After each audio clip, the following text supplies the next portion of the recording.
Three, two, one, go.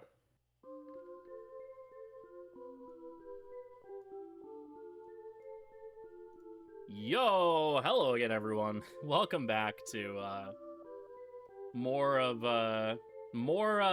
old school SMT goodness. I am still Freedom Pulse from the last run, and we're back with some SMT if. This was not a game that I had on my roulette sheet or anything like that, but I happened to learn the run within the last month and have done a bunch of runs of it, so figured since we needed to fill some time that we would throw this in here. So yeah, this is Shin Megami Tensei If. It's technically the third game with the Shin Megami Tensei moniker. It is a what if / alternate universe story that's kind of branches off of SMT1 a little bit. Basically, if instead of the demons invading the world publicly and all this bad stuff happening involving the world getting nuked, what if one kid instead made contact with the demon world and pulled his school into the demon world instead? So that's sort of the premise that we'll be running with for this game. We will be doing the Yumi route. This game has basically 4 partners, 3 partners that are available immediately, and then 1 partner that you can get once you've gotten to the final dungeon of one of the other ones. The Yumi route is the shortest of the routes and is kind of the closest thing to like an any percent category this game has. And yeah, without further ado, though, we have plenty of things to talk about once we get started, but we will get started in 3, 2, 1, go! So, starting out with the game, we're basically given this personality quiz by this voice called Nova. They'll ask us a bunch of questions, and that will kind of determine what our stat build will be for the run. And we are going for the luck build. Which may seem weird, because luck itself doesn't really... Whoops. Luck itself doesn't really matter.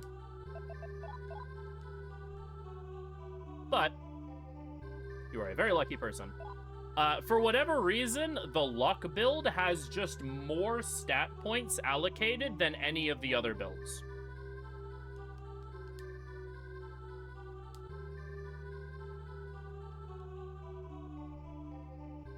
The other stat builds, you know, have varying amounts, but yeah, for some reason, you just have more stats if you go luck build, and so that's just overall better survivability stuff. So this is Hazama. He's the main antagonist of the game. He was kind of he was bullied a lot and felt very alone, and so he did the reasonable thing and decided to summon demons. And has become the ruler of the demon world, the Demon Emperor Hazama. And so basically we're going to be spending the game sort of fighting him. Worth noting, this game was only released in Japanese. I'm currently playing on an English patch of the game that was done by Aeon Genesis, which is great because I cannot read Japanese at all. Yeah, Hazama's very similar to Nakajima from the original Digital Devil story novels. So here, we're waking up. We had to stay after school for some reason. Presumably we're a delinquent or something. And suddenly, our school gets pulled into the demon world, also known as the Expanse. And everyone starts freaking out and panicking, and we are confronted by Yumi, who is like, hey, we need to figure out a way to get everyone out of the demon world. Will you help me? Because you seem to be one of the few people that sort of has their wits about them. Yumi has a lot of health. That's interesting. And so we agree to go with Yumi. There's 4 partners in this game, like I mentioned before. You have Yumi. You have Yumi, which is kind of your neutral-ish, or your, like, the any percent route, but you still, like, kind of get the good ending. You have Charlie, which is sort of like the chaos pick that kind of gives you a bad ending. You have Reiko, which is basically kind of the game's true ending, honestly. And then you have Akira, which is sort of a New Game Plus exclusive route that has an entirely different setting, and you go through different dungeons and such. That's probably more akin to like a True Demon ending sort of dealio. So we'll be going with Yumi. She's the fastest of the routes. And our goal is to journey through the Expanse to basically find a way to get everyone out of the Expanse, to save the school and all that. Here, we're going to be visiting all of these different clubs to pick up some equipment, scrounge up what we can.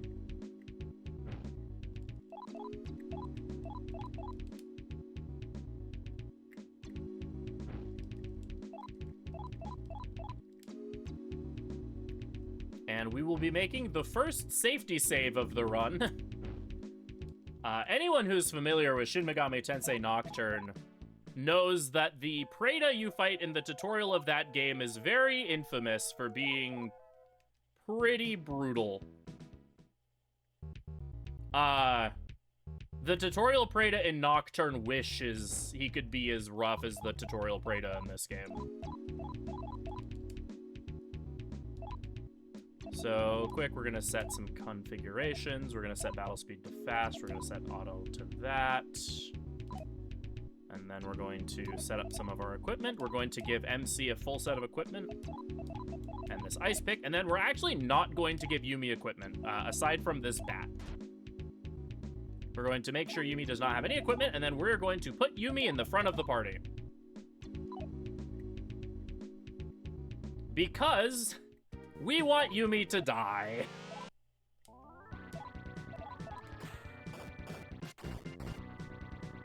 think we should be fine. Oh, yeah, we're fine. All right, hit Yumi, please. Okay, this is where things get a little weird. Kill Yumi, please. Kill Yumi, please. Kill Yumi, please. Kill Yumi, please. Kill Yumi, please. Thank you.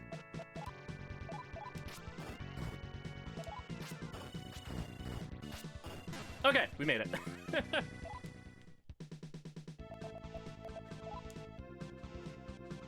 So you might be a little confused if you've never seen this game why I just murdered Yumi.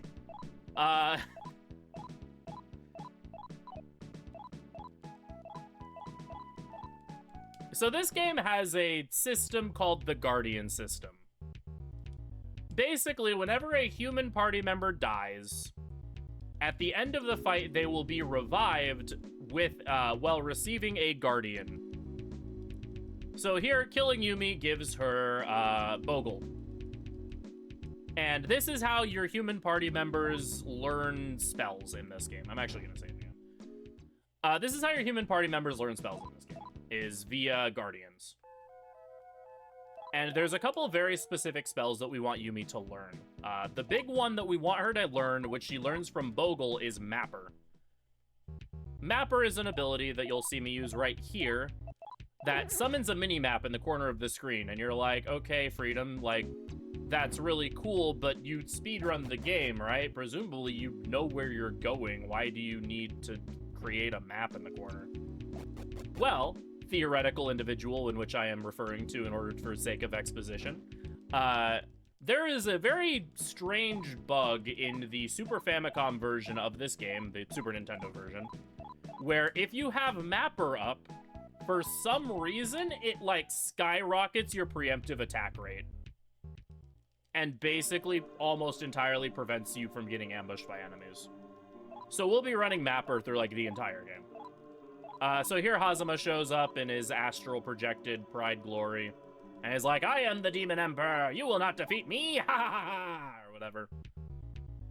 And now we go in here and we find a Jack Frost who is cosplaying as a school kid. Hee-ho, hee-ho! Hee-ho! Yeah, gay wrongs Hazama again. And now we have a Jack Frost for free, who is very powerful at this point in the game. We also find out that if we want to gain access to the other realms of the Expanse and get our way out, we need basically a special ring that is located in the gym. So we're now heading towards the gym, and that's kind of unfortunate. We got an encounter here. When you flee from fights, you take a step backwards, and so we might get stuck in this doorway for a little bit. But we need to get to the gym, which is through this hallway. This hallway is the only place in the entire school that has encounters. Hello?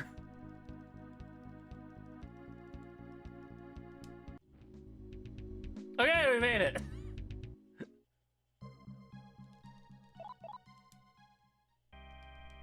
So here in the gym, we find the first ceremonial ring. This is the Ring of Humility. This will give us access to the first area of the Expanse. And then Hazuma sicks a demon on us.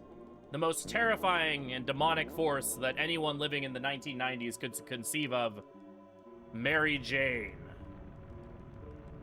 Which I'm sure is actually a demon, but I just like to joke that, like, they were so afraid of marijuana in the 90s that he's just sending the physical manifestation of that at us.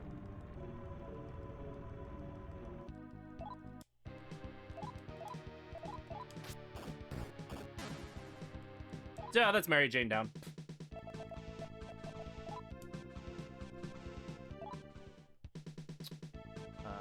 Oh my goodness, my Yumi is stupid.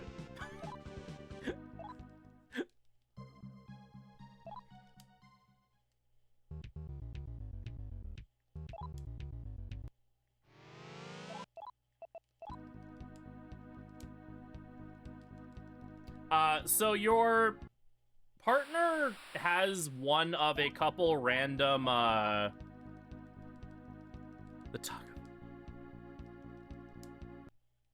my, can I please take one step further? Yeah, your partner gets a random build in this game. We're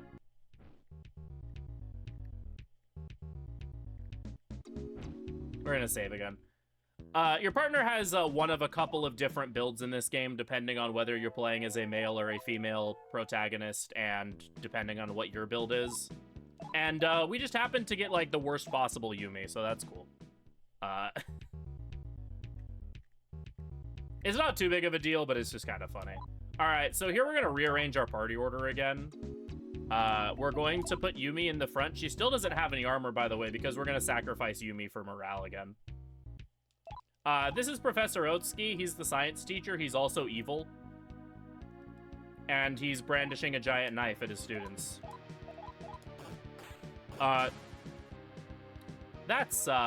Remember when I said I made a safety save? That's why I made a safety save. My Yumi's too strong. I have a very strong Yumi, unfortunately. I could make it work otherwise, but I would just rather reload here real quick.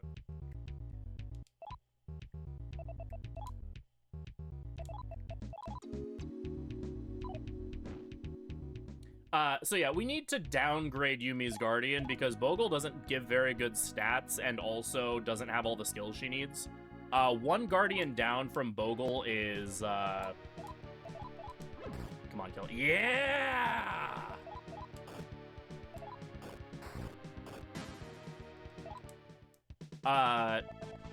Oops, nope. One Guardian down from Bogle is Alp, and Alp has access to Hama, which is, an insta-kill ability. And it's especially effective against zombies and, other, like, ghost-type things. And there are a lot of zombies and ghost-type things in the upcoming dungeons that also give really good money and EXP. So. This will, however, be the last time that we're killing our partner to, you know, for morale reasons. From here on out, we really want to make sure that none of our humans die.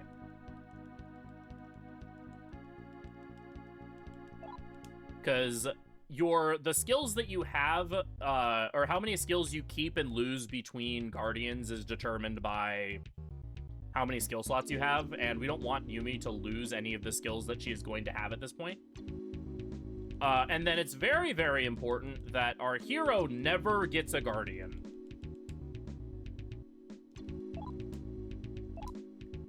Here we're actually going to give Yumi some armor now. Yumi her armor now.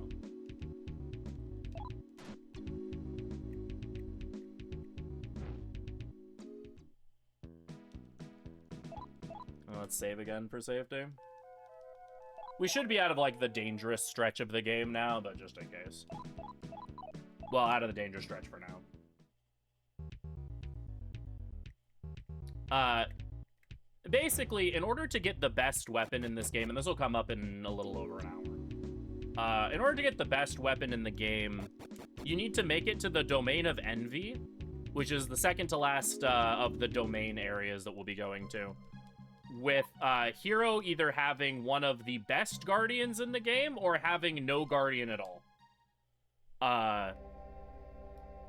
Not having a Guardian is Because of how the Guardian system works in this game, getting a really good Guardian requires a lot of grinding. And so it's significantly easier and significantly faster to just never get a Guardian on Hero. So, Hero cannot die, ever.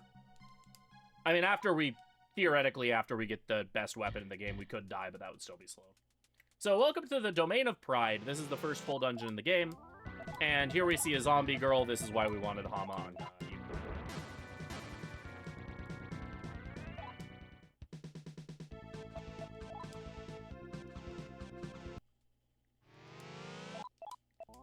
Also ghosts. So throughout the run, level up wise, we're gonna mostly be having Yumi be a mage, level up her int and her magic for purposes of building her magic up. We'll also be leveling up her vitality quite a bit for survivability purposes. The main character is gonna go into speed a lot. Again, we want the main character to be acting first in combat and also want to be able to run from fights. Here, we are going to be buying a pistol and a bunch of bullets. Also, shoutouts to the SMT2 shop theme. Which, I like to say, if you were to rank shop themes in video games by how likely or how likely it is you're getting scammed by the shopkeeper, the SMT2 shopkeeper theme is, like, one of the scammiest. Still a lot of money there. So there we purchased a pistol for the main character so that he can contribute damage along with a bunch of bullets. You do use bullets as you fire them in this game.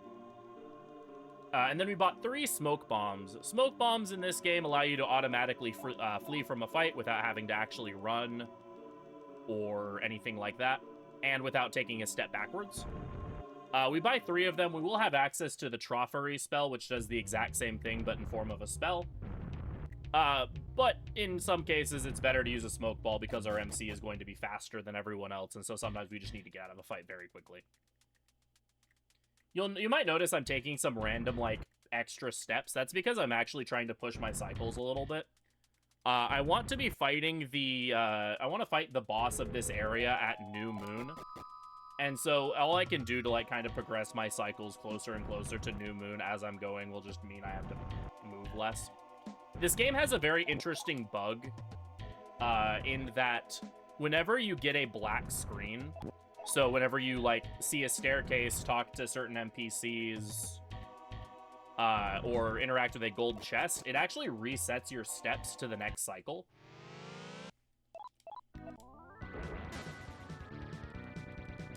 And got a knife drop.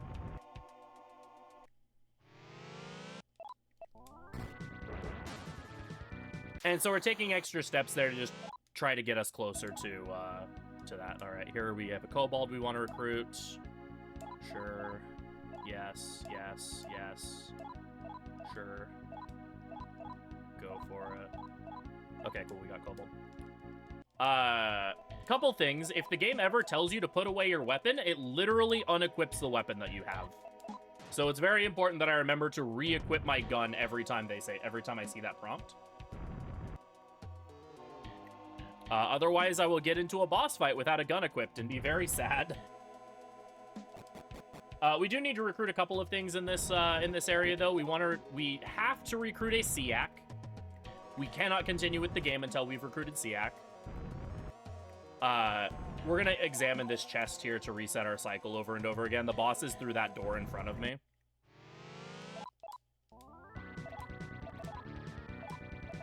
So we have to recruit SEAC. He has Troffery, which is incredibly important for the entire run. We also would like to recruit one or two of either Goblin or Kobold. Preferably both. This is kind of annoying because Yumi's out of MP, so I have to smack this ghost to death.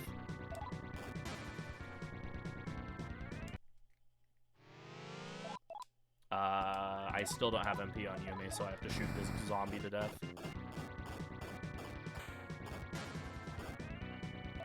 So we're going to be running around in circles here until I can get, again, at least SEAC. I also want to get a couple of levels here as well.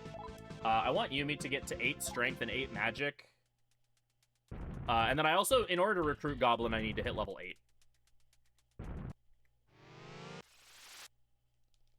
Ideally, while we're in here, I see a lot of these bird demons, Chan-Chan. Chan-Chan is very susceptible to gun and also gives, like, a lot of EXP and money for this point in the game.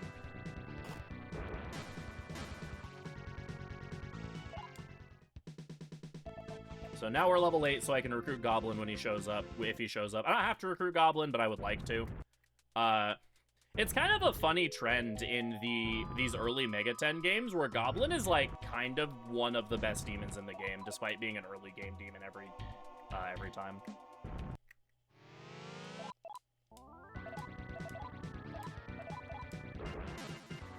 Also, I love the animation for Hama in this game. It's supposed to be like you throwing, like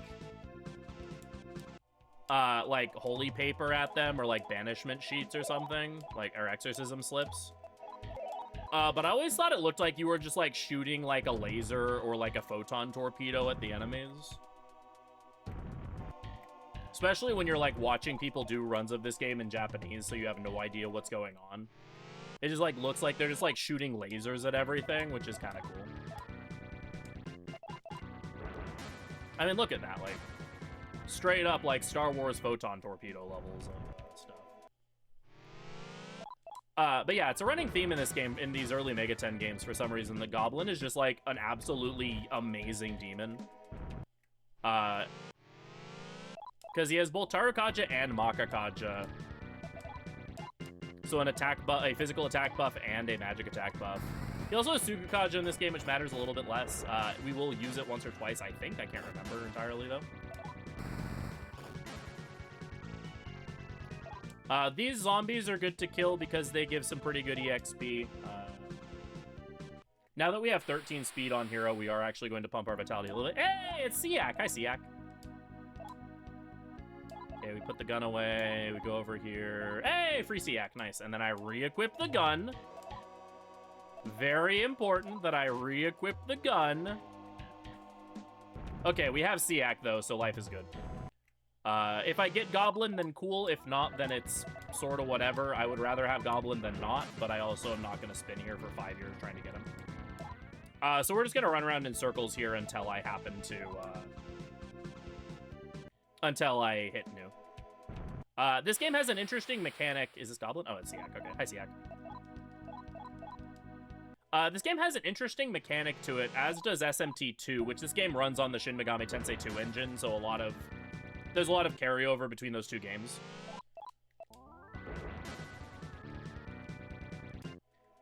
Where boss strength is actually impacted by the cycle in which you fight them. So the boss that's coming up here, Vine... I'm actually gonna slap you. The boss that's coming up here, Vine, is actually weaker at New Moon. His attack strength is halved if you fight him at New Moon versus fighting him at, like, other cycles.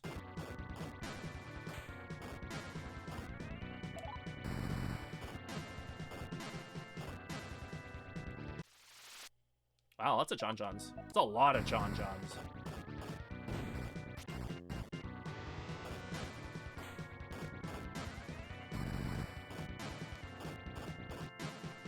We should be pretty comfortable on money with that, and EXP with that being the case.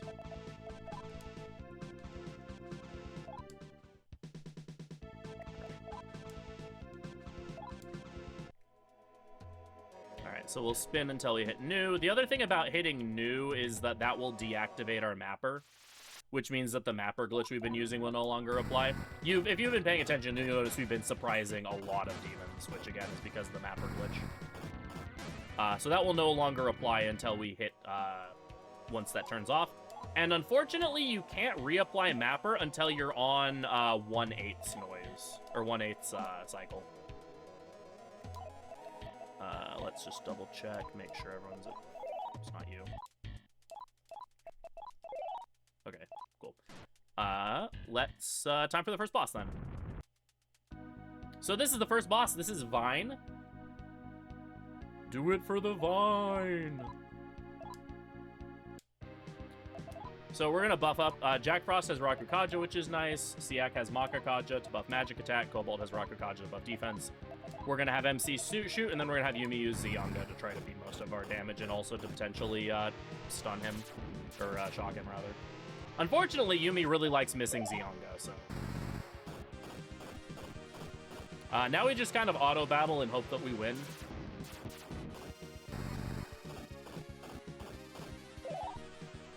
Him spamming Diorama's a little annoying, but we do out DPS and it just makes things take longer. Just like Yumi missing makes things take way longer. Oh, shoot, I'm out of bullets. Let's see if I can fix this.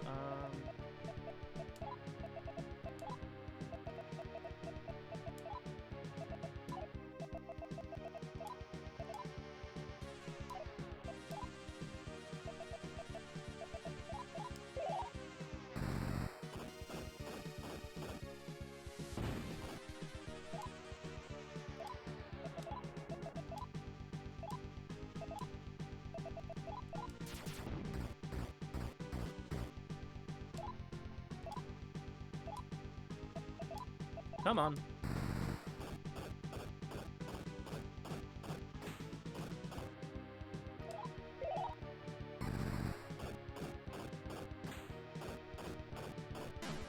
We won!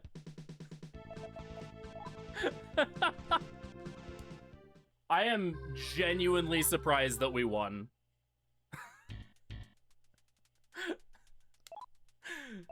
Oh my goodness, I am genuinely amazed that we won that. Wow. All right. That was terrifying. And the fun part is I can't reapply Mapper yet. Yeah, the misses were really annoying. Yumi could not land a Yumi could not land a Zionga to save her life, and that makes that fight take so much longer. Ah, my friend! That's really funny. Alright, what I'm actually gonna do here is I'm gonna... Oh, wait, I can't anyway. Damn it, I forgot. I was gonna book it for the, I was gonna book it for the terminal, or for the, exit, and then push my cycle afterwards. But I forgot, the dungeon exits don't work at New Moon. Oh, and I got ambushed. Thankfully, they spammed Rakukaja. Okay. So, the way that you exit dungeons in this game is via these geysers. And of course, because you're at New Moon, it means there's less,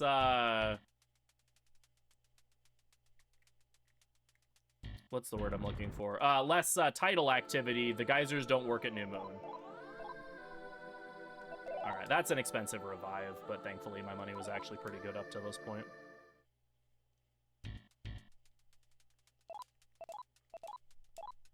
Alright, use Mapper so that we can have our ambush rate back, and then resummon Siak. Siak will be very important. Siak has the ability, has Trophery, which allows us to freely escape from fights.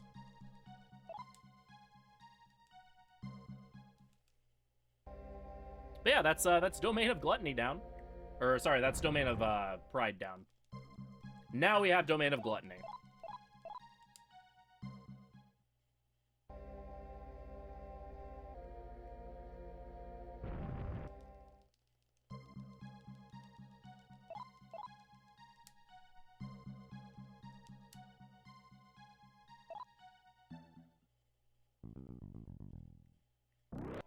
One fun thing about this game is that with the exception of like 2 or 3 tracks that I think are only in the PlayStation version of the game, every track in this game is actually like an arrangement of a song from SMT 1 and 2. And a lot of the arrangements are really, really good. The notable exception being the Domain of Pride theme, I think is just way worse than the theme that was played in SMT 1. But aside from that, I really, really like a lot of the if arrangements of these tracks.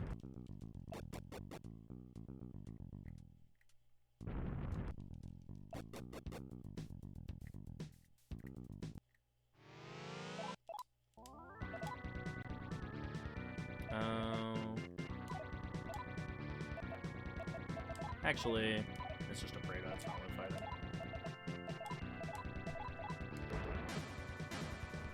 That was the wrong skill. Well, I guess I'm killing you now.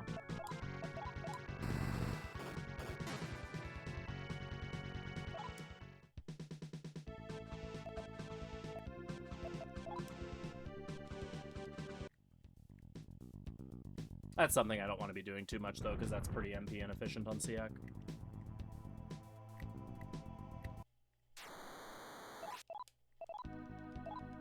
So I can run into a Goblin here still, which would be really nice, because Goblin helps a lot for the next boss fight. So I would very much like to have him if I can. Hello, Gremlin. People who are fans of Gremlin, I'm sorry.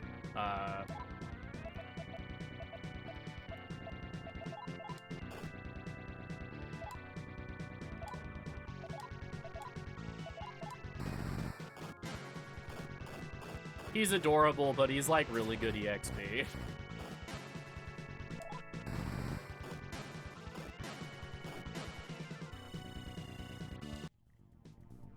And also decent money, and my money situation's a little sketchy because of that revive I had to do. I like kobolds. It's a shame he's the one that I already recruited. Well, it's both. It's good that I recruited him because it means I can get away, but...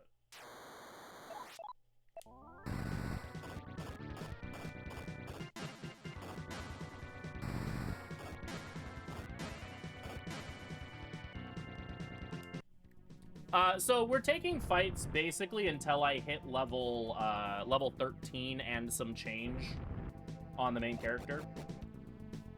There is a very infamous dungeon that's coming up right after Domain of Gluttony.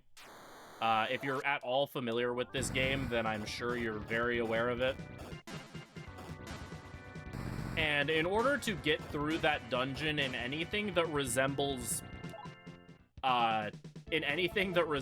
haste, we need to hit level 14 by the time we get to that dungeon.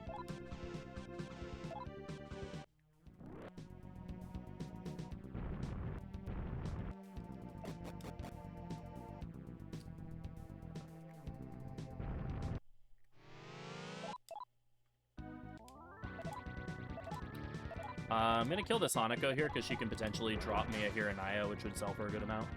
Hey, I got the Hiranaya, nice.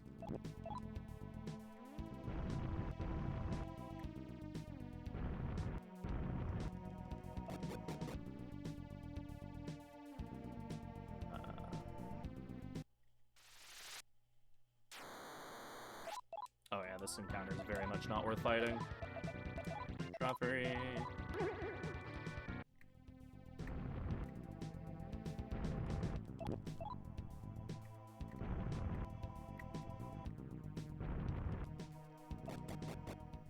Alright, within each of these domains, except for the next one, there's always like a little town that you can upgrade your equipment and heal and stuff at. So now that I'm here, I need to be a little bit more careful about CX MP, because this is going to have to get me through the rest of the dungeon.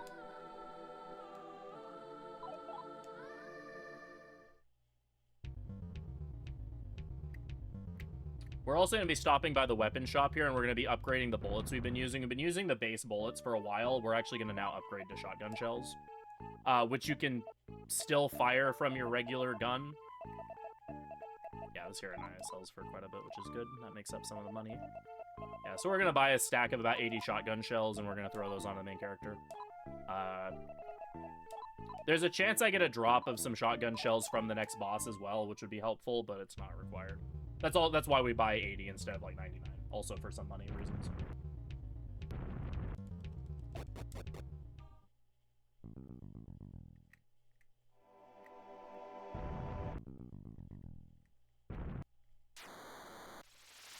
It's a frog!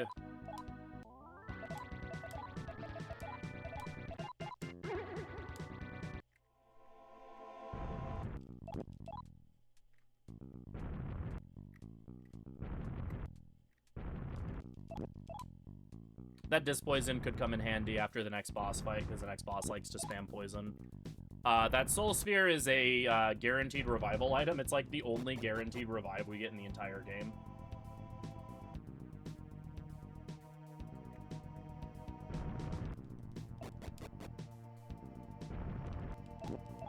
Here we find another incense. We'll be using those. Stamina incense goes on our main character, and then the magic and intelligence incense goes on Yumi. So now Yumi's stats are at a point where I can start pumping vitality on her. She's already, like, fairly healthy because her because her starting stats had a lot of strength. An interesting thing to note in this game that's pretty unique is that your strength stat actually gives you more HP. Like, you get MP from intelligence and magic. You gain HP from both vitality and strength. Which is kind of interesting. Alright, we're gonna save here. This next boss isn't too difficult, but he can just kind of punch me in the face if he wants to, which would be bad.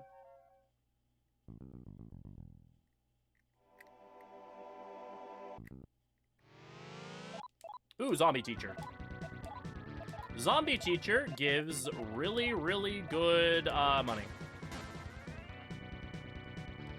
And he can drop a Scorpion Whip, which also sells for a good bit. There we get an orb. Orbs are the equivalents of beads in other SMT games.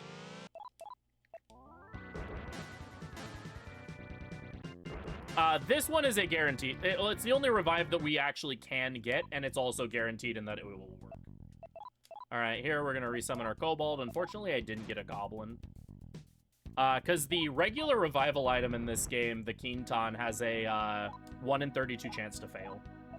Oh, our science teacher replaced his arm with a robot, by the way. That happened.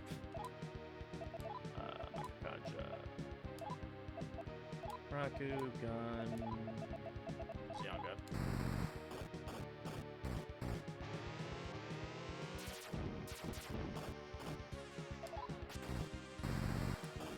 Well...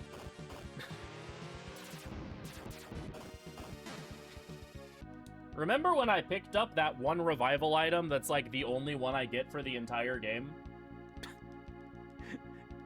I get to use the one revival item that I only get for the entire game now because I need to revive Siak.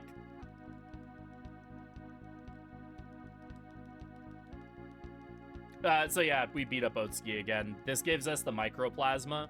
This allows us to shrink ourselves to microscopic size, which happens to be required to get to the actual boss of this dungeon.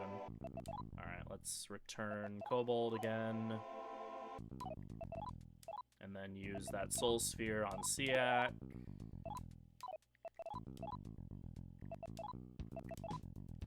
Oops, you're supposed to be in the other slot. Boop, scoop, boogie. Very eventful run so far. I mean, this is kind of just what... This is SMT.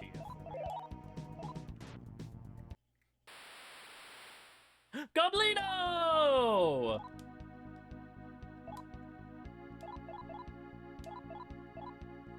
Hell yeah.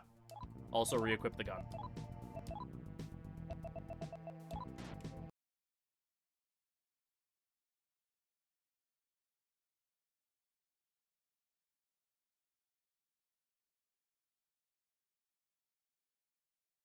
Alright, we're gonna save again.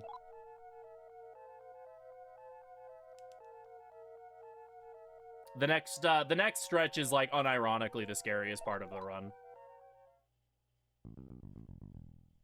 Oh, do I need to stop? Okay, we're good? Okay.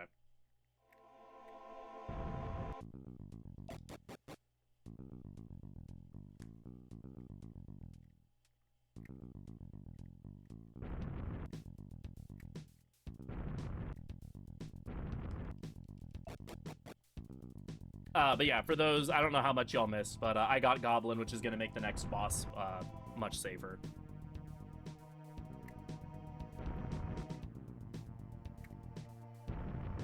And then I saved, because the next... This is, like, unironically probably the scariest part of the run coming up.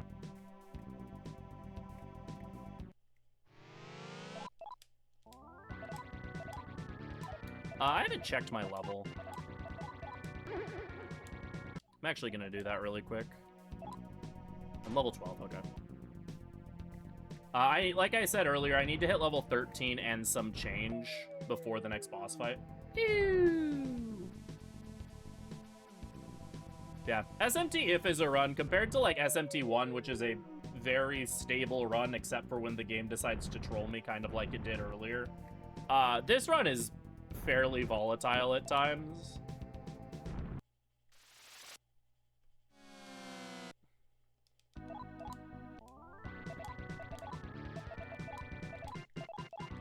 So, like, some of the ridiculous shenanigans happening are just sort of par for the course with this game. Yo, it's Goblino! For some reason, I like calling Goblin in this game Goblino. I have no idea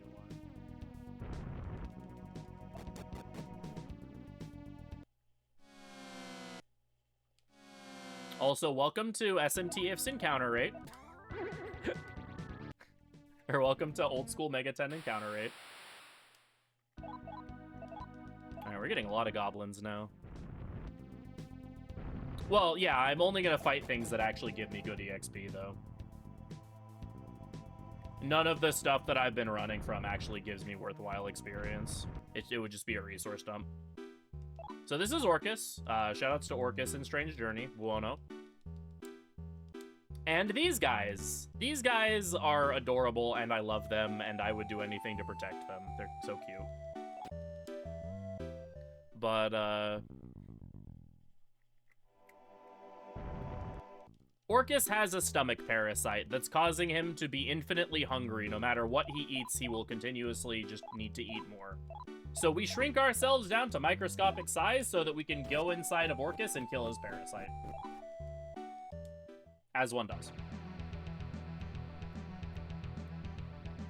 So this is inside Orcus. This is the, like, last bit of the domain of gluttony.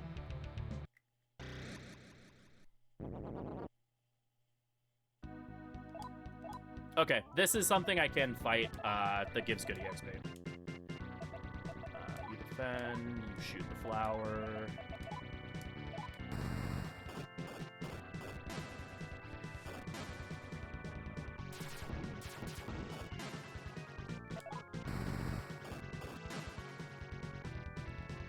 Hey, I got a Quinton drop. Hell yeah. Hit 10. Alright, we are level 13, so maybe, like, fighting, like, one more thing.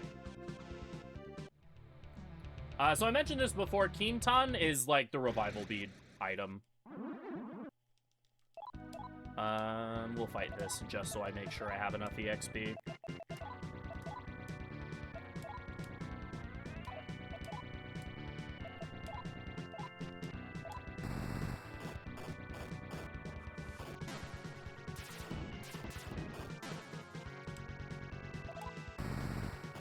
So I do have another revive now in case something happens. Okay, that's annoying. Okay, you know when I mentioned that there were instances where I would want to use a smoke bomb instead of Troffery? Yeah, this is one of them. Hey, I got another Quinton. Okay, now I'm suspicious.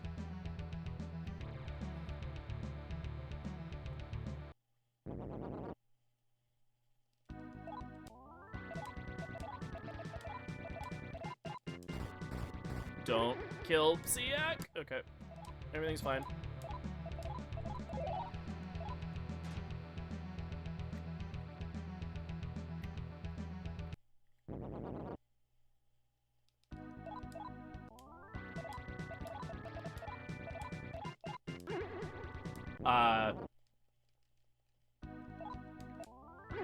Yeah, so now I have 2 Quintons, so I actually do have 2 revives in case things happen, which is good. Because based on how things have been going so far...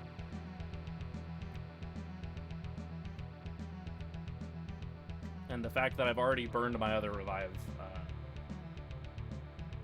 more Quintons are good. And then there's slime. It's a lot of Praetas. Siak should outspeed the Praetas. Should being the operative word here.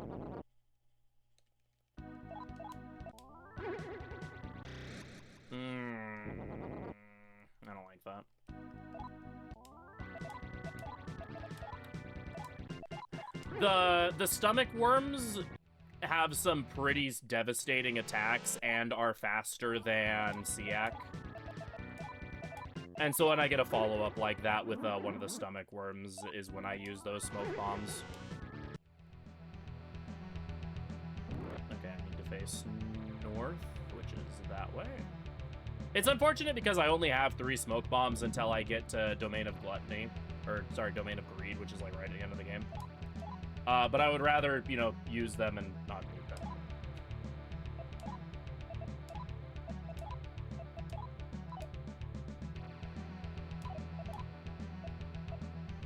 Alright, next boss. This is Parasite.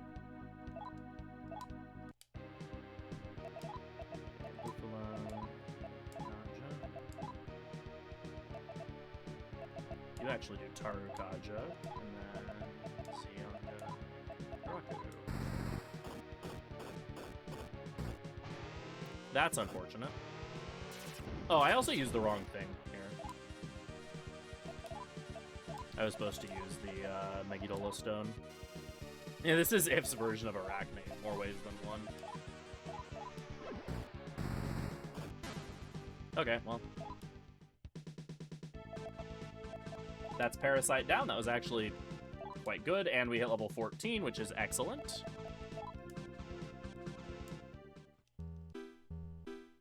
And as it turns out, Orcus was actually our principal the whole time. And he's like, I don't know what was going on, but I feel like I was doing something rather sinful. And my Siak is dead again.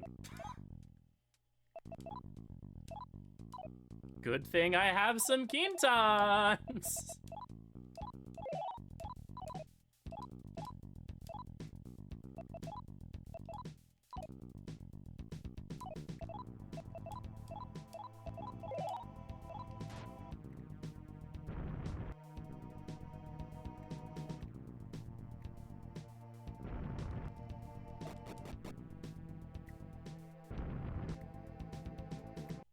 Sinful and delivered.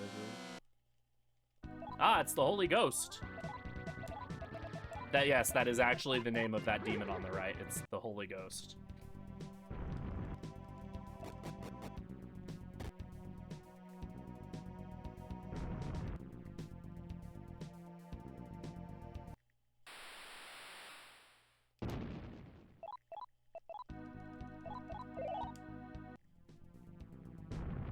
It's very cute, but it's also like a little like non sequitur, but I enjoy that. Just like a cute little ghosty friend. All right, so we're technically done with Domain of Gluttony, but we're actually going to go back in. Once you defeat Orcus, the casino in Gluttony opens up.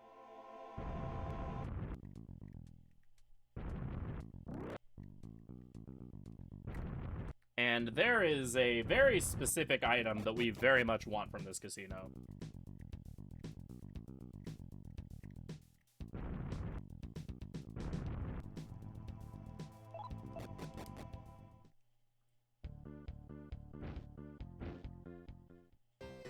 Money!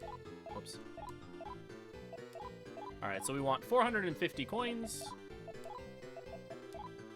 A lot of money. And with these, we are going to be picking up Fuma Bells. Fuma Bells are this game's version of Estoma. Unlike SMT1, where Estoma removed literally every encounter ever for the entirety of the time you were in the area, in this game, Estoma lasts for 1 full cycle, so whenever you use it, it will wear off at that next cycle. And it only removes encounters that are a lower level than the main character. So you might think, oh, we're, speedrun levels. That doesn't seem like that would be super amazing.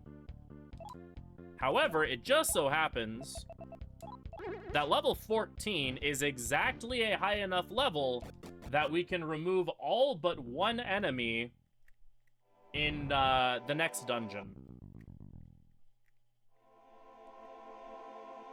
Because if you are at all familiar with Shin Megami Tensei If, or familiar with the reputation of this video game,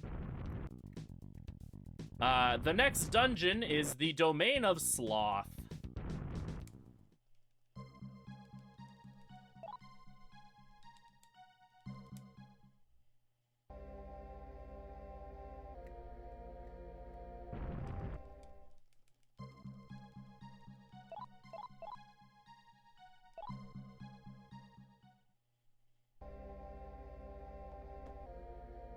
So basically, how this dungeon works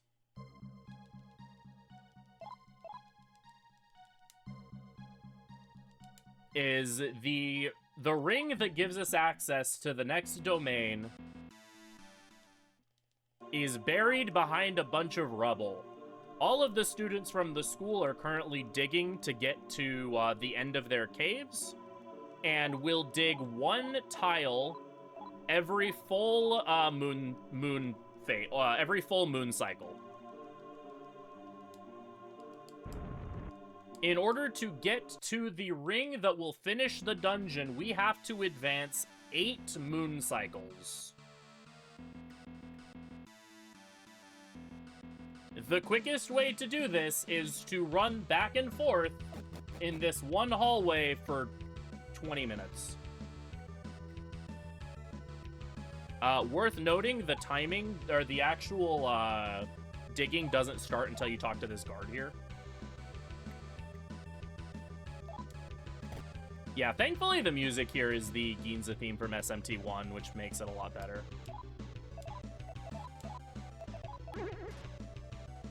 So, we talked to the Keeper at 1-8, and so basically, now when we get to decreasing 3, we will have to use another Fuma Bell, and then when we get to decreasing 2, we will talk to the Keeper again to advance everyone 1 movement. Meanwhile, we are safe from every enemy except for specifically Kusith, which is a flying doggo. Thankfully, we are the correct level that we can recruit Kusith, and the other thing about Kusith is that Kusith has truffery.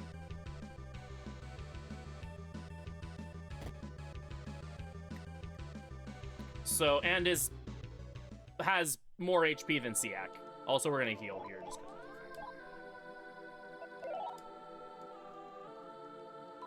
He's also a very good boy. So this gives us a backup Troffery user as well, and it allows us to be able to talk him away whenever we run into him while we're here. So yeah, we're gonna be here for the next, like, 20 minutes, 25 minutes. I'll call out the next cycle we're looking for, but in the meantime, I'm probably gonna be snacking a little bit, but if anyone has any questions, this is like the perfect opportunity for an AMA session. Let's see if I can recruit the dog. Hey, we got the dog, cool. Re-equip the gun. Actually, I don't need to, no, I should re-equip the gun just in case. All right, we have obtained a dog. Because of that, I can actually unsummon Jack Frost, which will help preserve my Magnetite. All right, we're at 3-8, and of course, as soon as I said we're at 3-8, and why is it all of the Nekomatas? Well, I mean, there's so many choices. You have Nekomata, and you have Nekomata. All right, so that's 3-8. We use that, so now it's decreasing 2, which is going to be like right now. How am I doing today? I am doing great. All right, now we're going to be spinning until decreasing half. Hope everyone's having a good day. Hope everyone's been enjoying the marathon so far. It's been a lot of fun. Celiano or Cerberus? I think I have to take Cerberus. I do like Celiano, but Power Breath is just too good.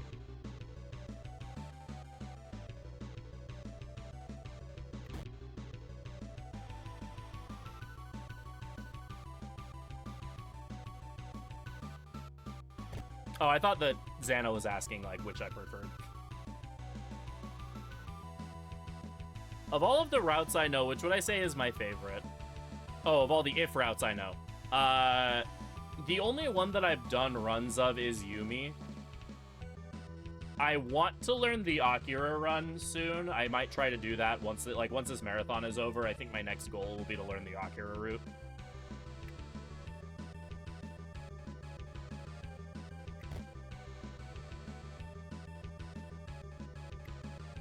Which I've heard the Akira route's pretty fun. It's very different. It doesn't have Domain of Sloth, which is pretty nice.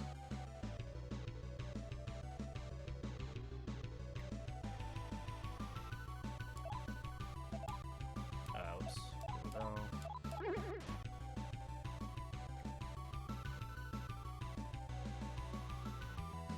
And I'm decreasing one. Yeah, I'm planning on learning Akira soon. I played through it casually on stream a few weeks ago. Oh shoot, I need to get over... Yeah, I'm wasting steps.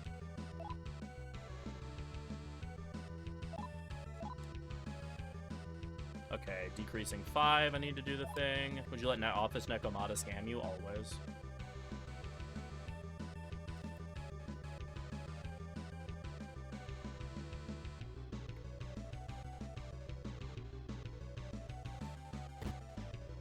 Yeah. I did play through the game casually using the speedrun notes as a reference.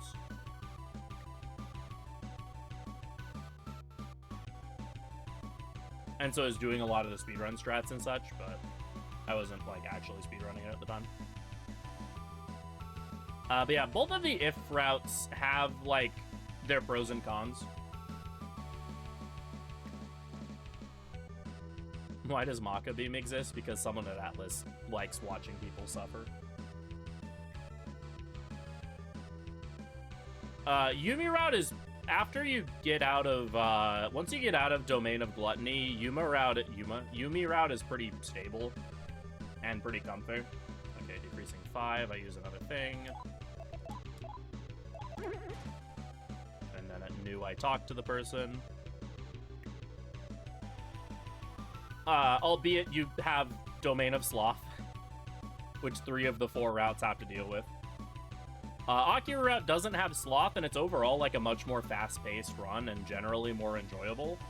The problem with Akira route is that Akira route you have Nomos of Heaven at the very end of the game, which is like up there with Yahwehverse from 4A as one of the worst final dungeons in SMT history.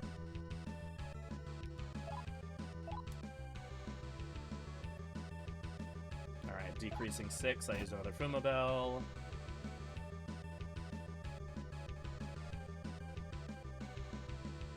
Because the entire dungeon just has an absolutely ridiculous encounter rate filled with all of the strongest enemies in the entire game, all very willing to murder your face off at a moment's notice with...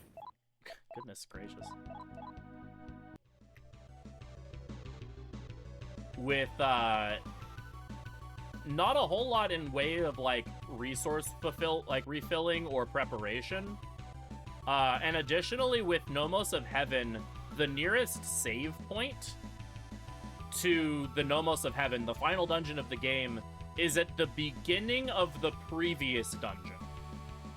So if you were to die in Nomos of Heaven at any point, you would have to either do both dungeons over again, or if you wanted to save before it, you would have to have go back to the beginning of the dungeon after defeating the boss and then do the and then save and still navigate the dungeon again. All right, now increasing 1, we talk to the person.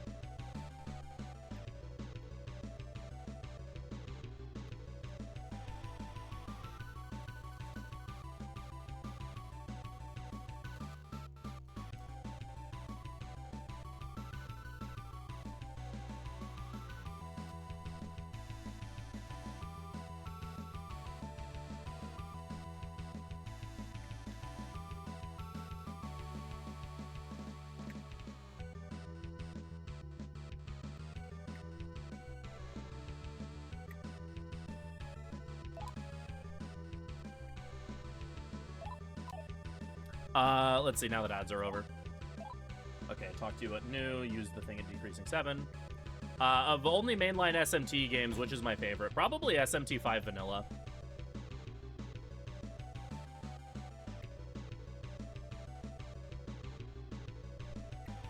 Vengeance is like a better game than 5 Vanilla, like objectively speaking. But as like an experience of playing through the game, I just have a lot fonder memories of playing through 5 Vanilla.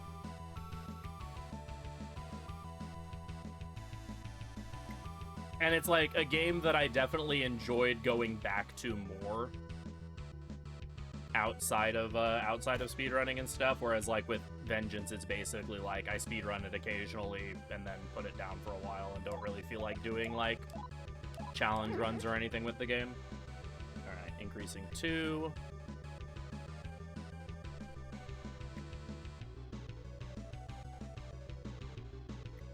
Like, if SMT 5 Vanilla wasn't locked onto the Switch, or if I owned a Switch 2, I would still do runs of SMT 5 Vanilla now that Vengeance is out. Just because I think the Vanilla run is honestly one of my favorite SMT runs I've ever done.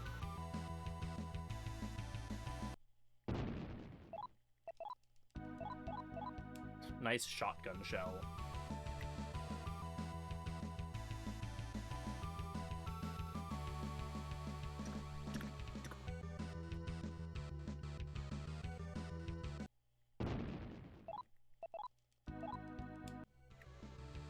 Yeah, my second favorite's probably 4 of the mainline games. Freezing 2. Followed by either Strange Journey Redux or 4 Apocalypse. Though I actually like If quite a bit. I think I'd put If below those two. Alright. Now we're spinning until full.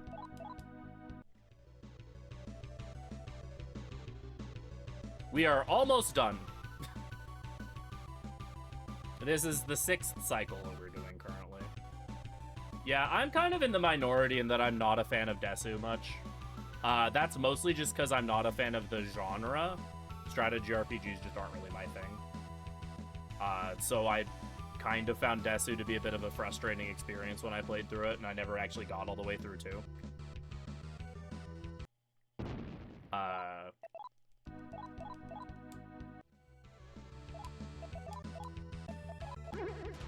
There's the Fumabell. Okay, increasing. Whoops. No, I don't want to open that. Probably Chaos. Law involves a lot of, like, very creepy, like, brainwashy, discarding of free will stuff that I'm not particularly fond of.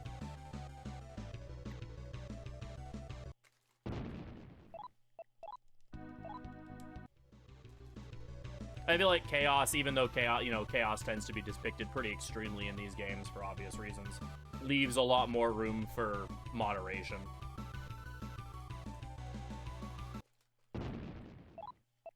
Dang it, game, let me grab a bit of food so I don't have to.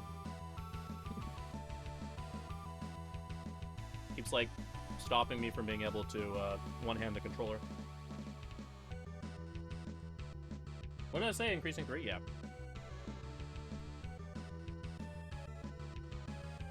I mean, yeah, I'm like very much in the minority when it comes to Devil Survivor, I feel like. To the point that I, like, almost feel bad about it. Mostly just because, like, I do spend so much of my time streaming Megaten games that, whenever I'm playing a new one that, I haven't played before, people will be, like, come in and be like, oh, I love this game so much, I have such good memories of it.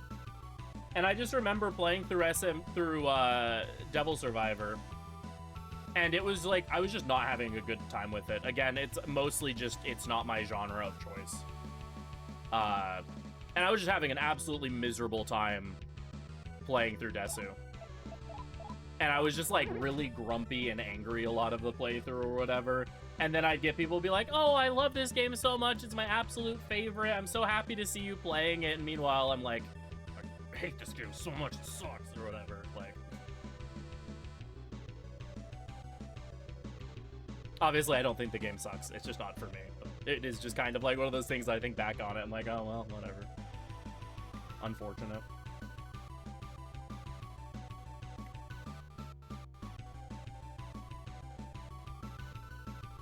All right, increasing half, and then we'll be at our final cycle. We are almost done.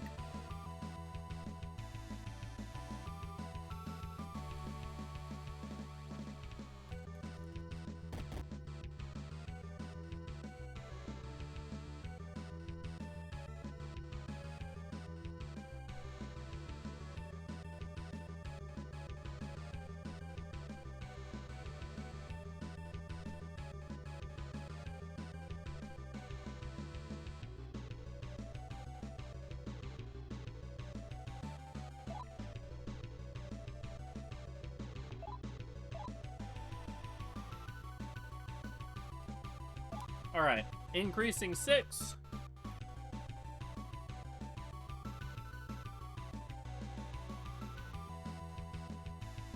Yeah, I will definitely say Desu like has some good writing moments. Its alignment reps are some of the best in the series. And then at increasing 5, we will be done.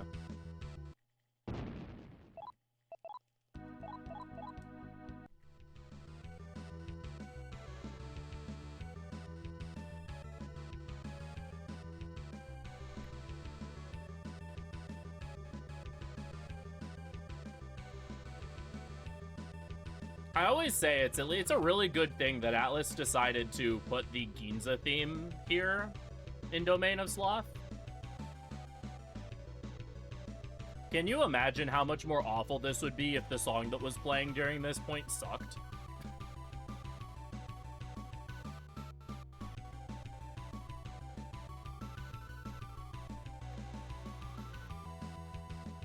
Like, imagine if you had to listen to, like, 4A's Yahwehverse theme or whatever during this point. Yeah, this with the Yahwehverse theme, exactly.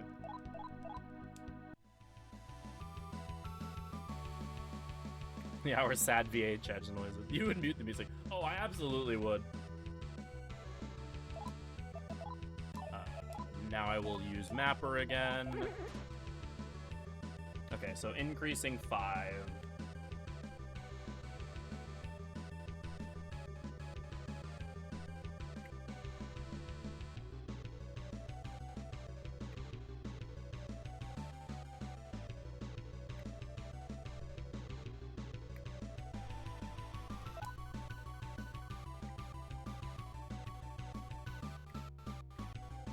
There we go.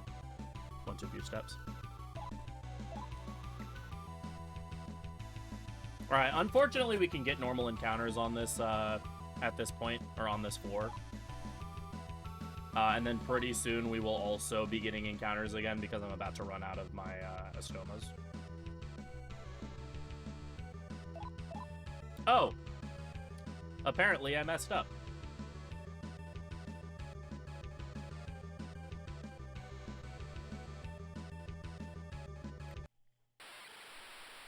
Well, this is about to get really fun. I don't know how I did that.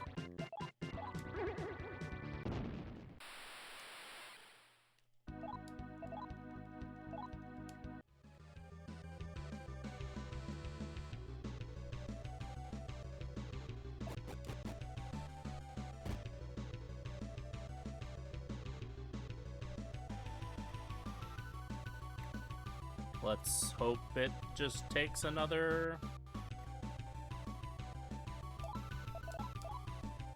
Yeah, I mean, I used all my Fuma bells. I don't know why...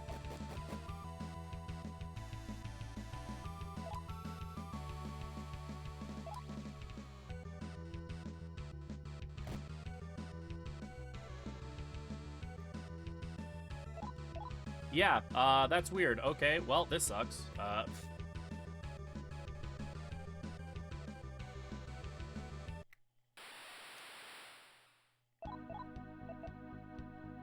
Not only is it World of Sloth Gaming, it's World of Sloth Gaming where I apparently missed a thing, so now I get to, run an extra cycle, but with encounters.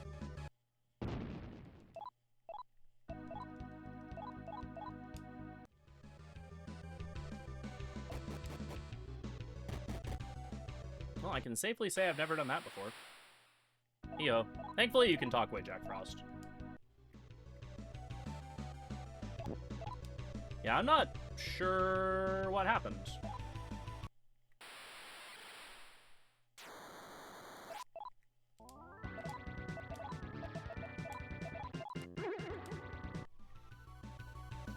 Unless me going to the...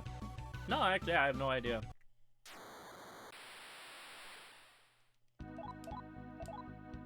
I didn't want to...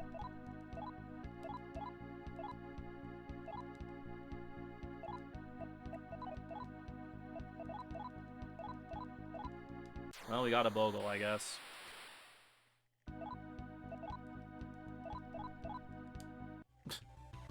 I didn't intend to recruit the Bogle, but, yeah, this is why we use, Fuma Bells.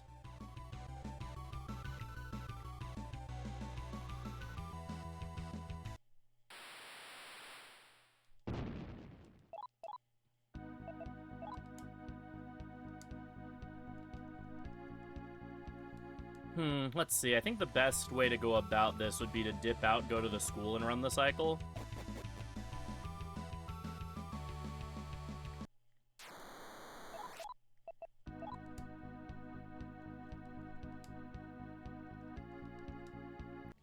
I'm, like, genuinely not sure what I missed.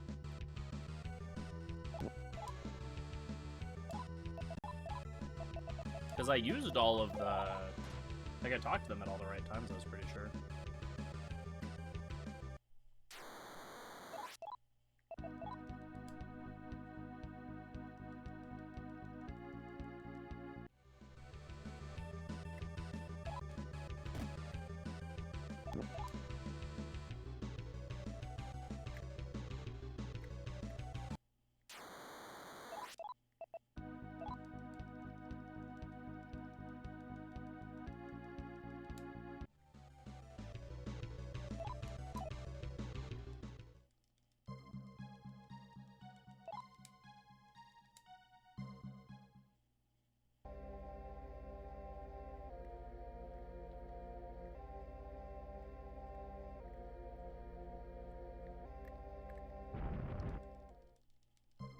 Or run around in the school and tell about increasing 3.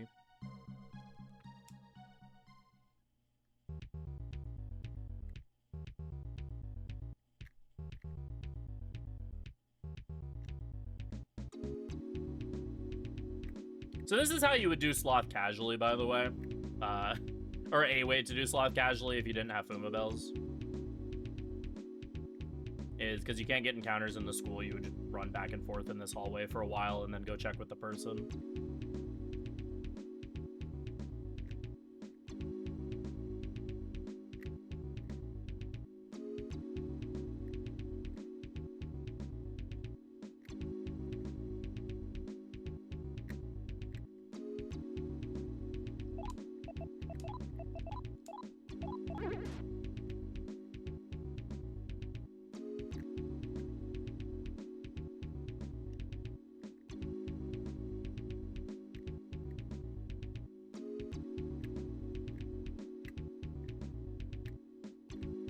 Come on, there we go.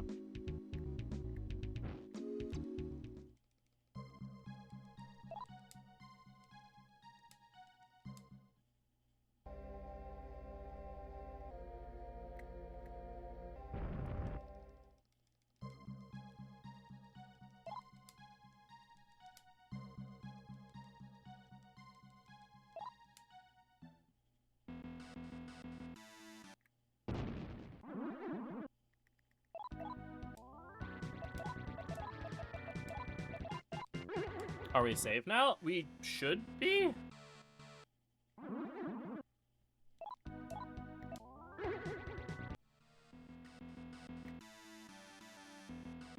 You can definitely see here why I was using a stoma for this part.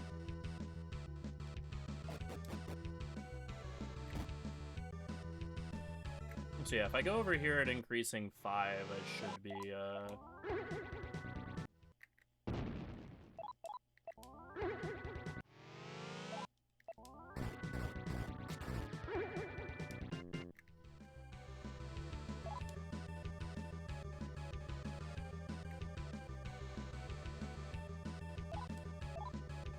Alright, can we be done?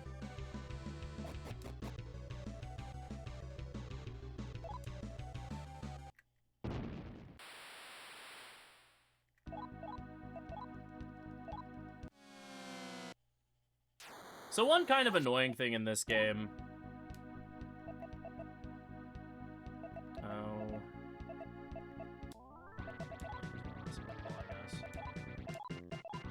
One kind of obnoxious thing in this game is that you can get encounters after using Troffery or talking away an encounter.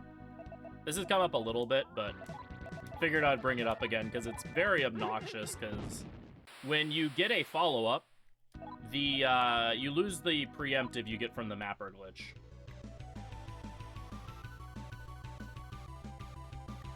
There we go! Hey, we did it! We cleared Domain of Sloth and only took like an extra 5 minutes.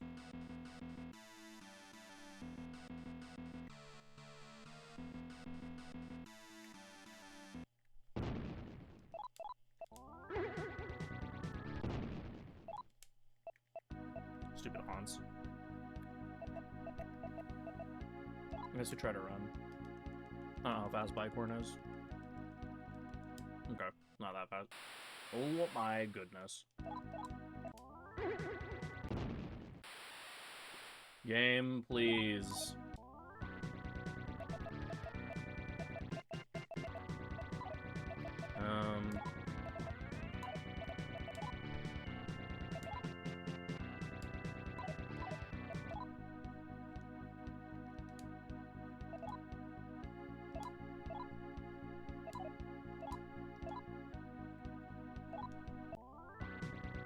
Unfortunate.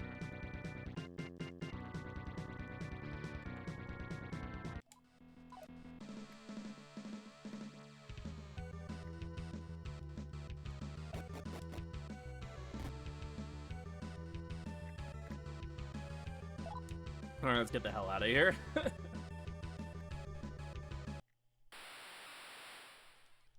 Heyo. God damn it.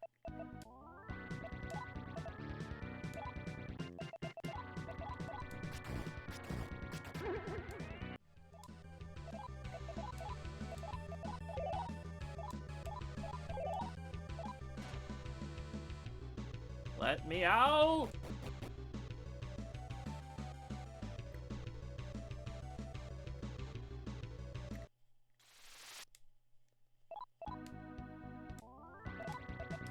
Make sure this is set up correctly.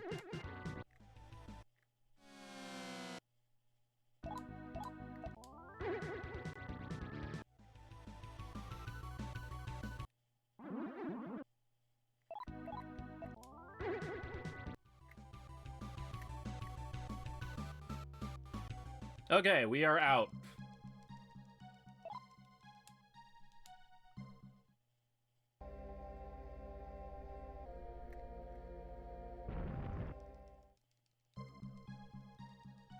Now for something completely different.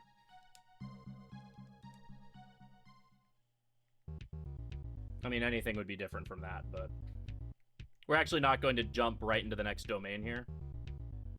Instead, we're going to take care of an optional boss fight. This fight will give us a ton of levels while also giving us a demon party member that will kind of carry us through the rest of the game. Also, while I'm thinking about it, I'm going to get rid of this Bogle. Yes, get rid of Bogle. Goodbye, Bogle.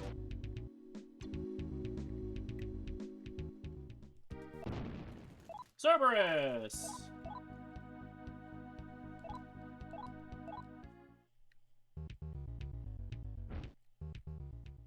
So yeah, apparently someone was just keeping Cerberus inside of a data disk. So we're gonna fight him, and he's gonna give us a crap ton of levels. And also, after we beat him, he'll join our party for free. And he's like a level 50-something demon, so...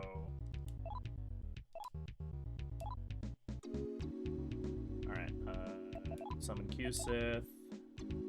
Summon Kobold. Summon J-Frost. Digital Devil Doggo, indeed.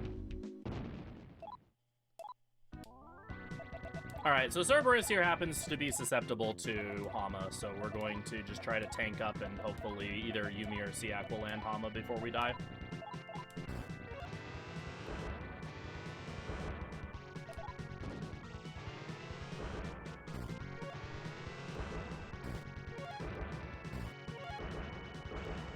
Okay, we did it. Alright, speed to 20. And strength.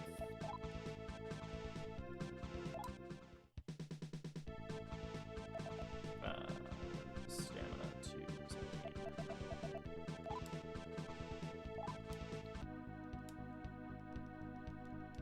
Alright, we're probably gonna end up a little overestimate, but that's fine. Because that domain of sloth was, turns out having to do an extra cycle in addition to the ones I already did takes a while. So yeah, we get a free doggo. The big thing about Cerberus, aside from the fact that he's like level 50, so he's tanky as hell, is that Cerberus has an ability called Power Breath. What Power Breath does is it casts a... One sec, summon...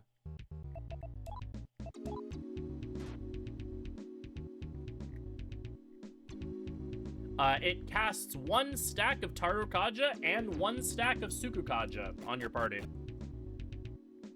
So you hit harder and you hit theoretically more frequently, which is pretty nice.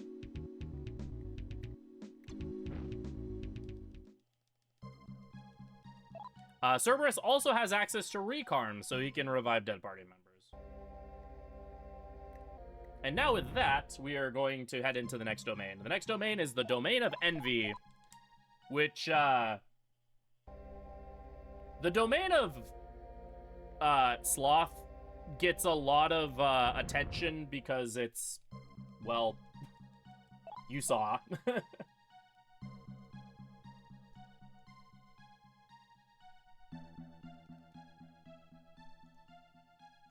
But, the Domain of Envy, I would argue, is honestly, as a dungeon, way worse. Only reason we don't hear about the... And I would argue the only reason we don't hear about the Domain of Envy very much is because the Domain of Sloth is right before it.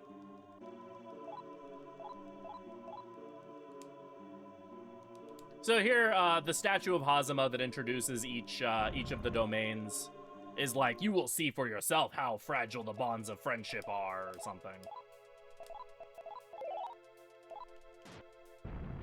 You know, very, very ominous, warning.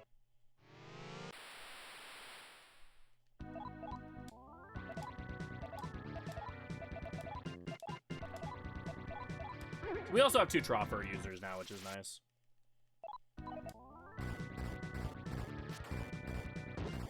We have 1 Troffer user.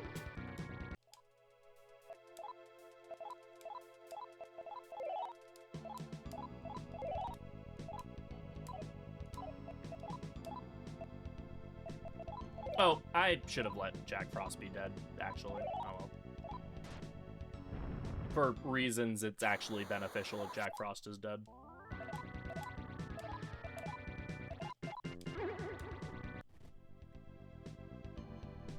As cruel as that is to say.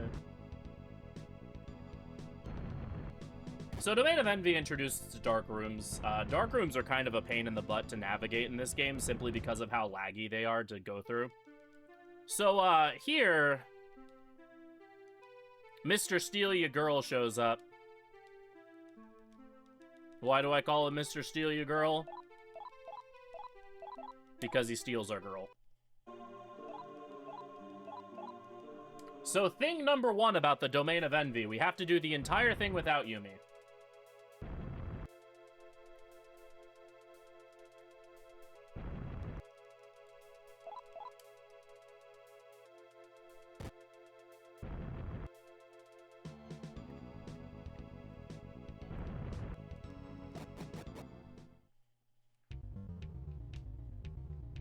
Also, the Dark Rooms are laggy as hell. So those are things 1 and 2 about Domain of Envy.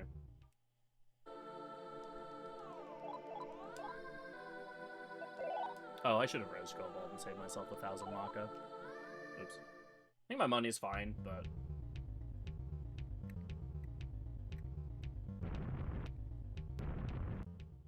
I need to have about 10k at this point.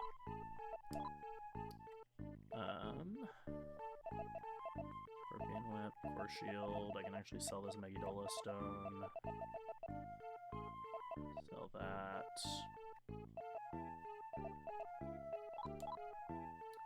And then unequip my gun.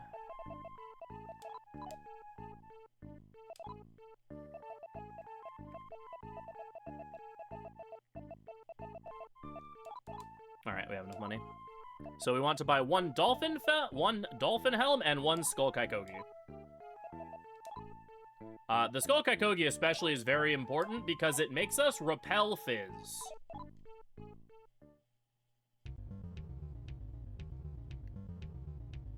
So yeah, now we can just repel physical, which is very, very helpful. The dolphin helm gives us resistance to mind ailments, I believe. It gives us resistance. It's a defense upgrade, more importantly. But yeah, we just repel fizz for the rest of the game, which is very helpful. I should summon my dude.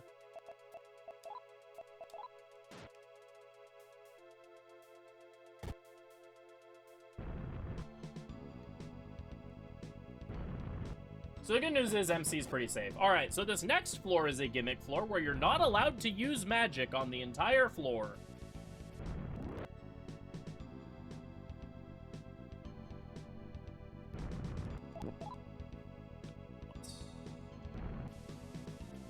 Magic just straight up does not work in here. Incense.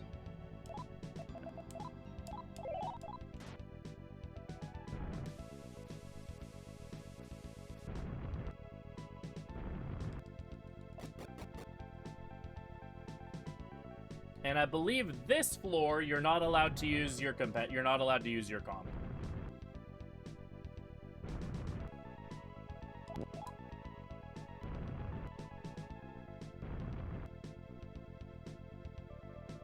So no talking to demons, no summoning demons.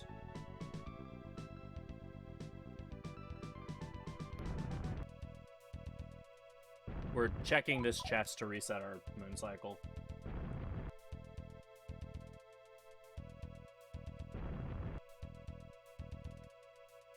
So if our demon were to die, we would not be able to resummon them.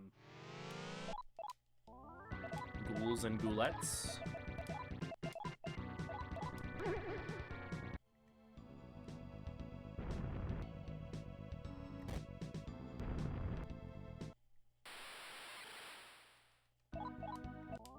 I love that Nightmare's demon family is Night, so he's Night Nightmare.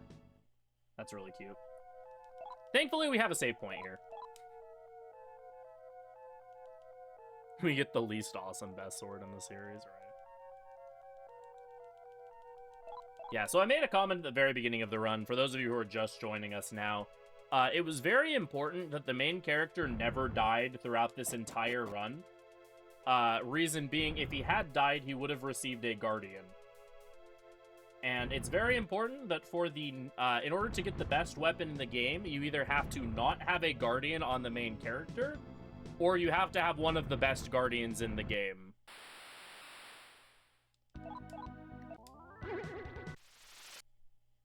Alright, Nightmare. Oh, Kellyanna, please don't kill me. Kellyanna just tried to kill me.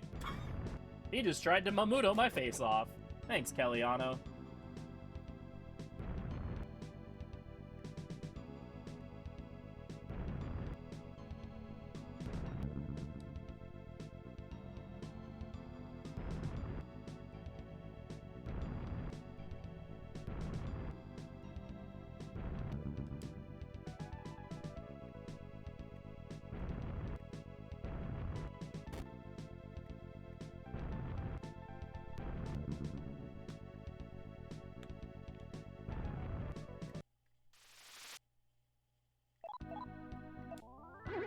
Alright. So this is a Megaten game. Oh, this could be really bad because I don't have... Please don't kill both of my dudes. Okay, cool. So, you know, we got our obligatory SMT teleport maze here. But, SMT if is very special, because not only do we have a teleport maze, it is a teleport maze as we approach the next screen. It is a teleport maze that we get to do almost entirely in the dark without being able to see anything. In addition to having to do this teleport maze in the dark, I actually misspoke earlier. And this is the floor that I'm not allowed to use my comp at all in. So I do thankfully have access to Mapper because I cast it with Yumi before she left my party.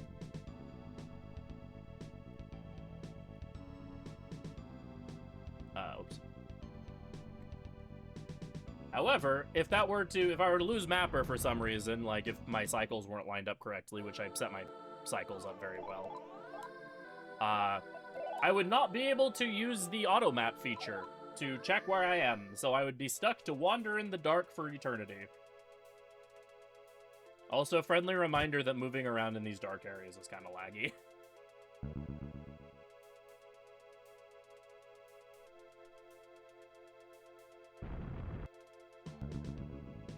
The good news, though, is that if I go north on this tile here,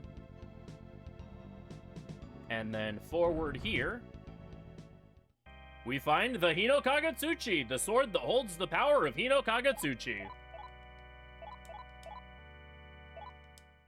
And this is the best weapon in the game. You can only get it, like I said, if you have no Guardian or one of the best Guardians in the game. And you can see how much of an upgrade it is. So now we're actually quite powerful, which is nice.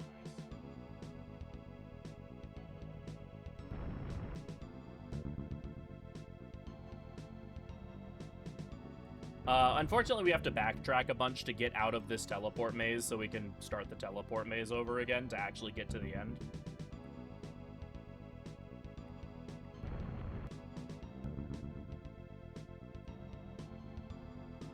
So the Hino Kagetsuchi is a really good weapon when it wants to be.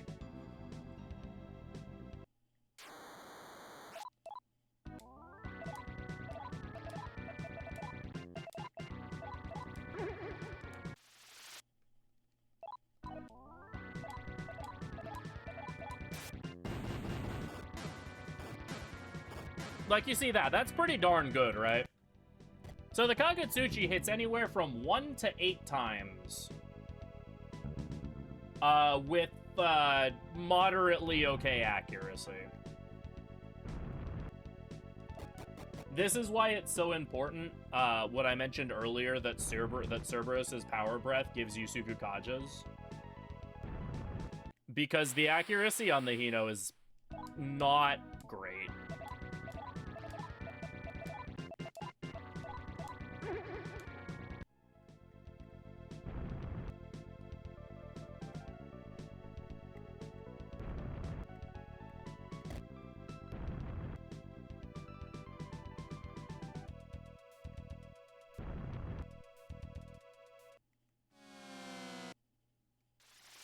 We will still be running for most fights just because it's faster to flee unless we get a follow-up, in which case we can blow up the follow-up,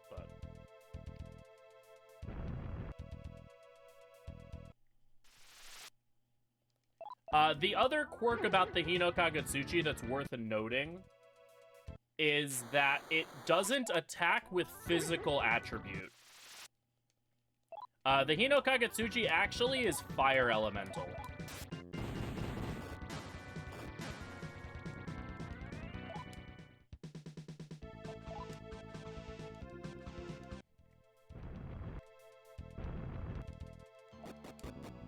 This is worth noting for a handful of reasons.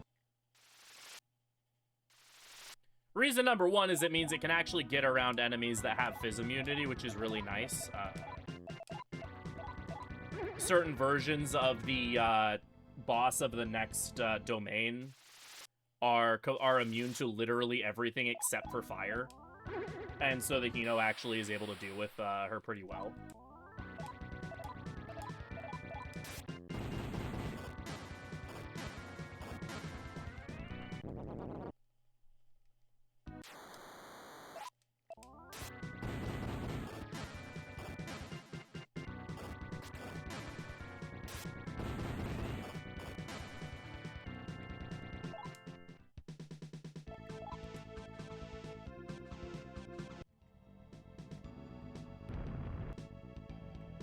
I'm actually a little ahead in my cycles.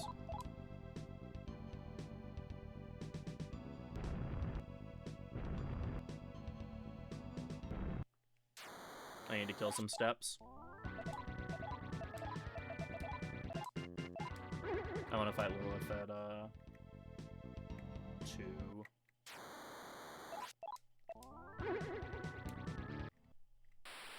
Okay, game, please calm down. The other reason it's important that it's fire damage is that that means that anything that happens to null or repel fire or be immune to magic gets a kind of hard counters the Hino. Oh, also suddenly Lilith shows up and is trying to beat us up. We found Yumi and Mr. Steal Your Girl, and then suddenly Lilith showed up and tried to beat us up for being... Oh. I'm sorry, what the hell?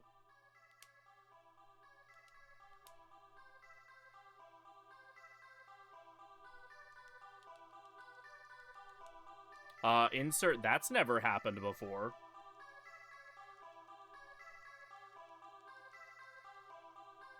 I mean, good news, we are allowed to get a Guardian because we have the Hino. Bad news, that sends us back to, like, the beginning of Envy.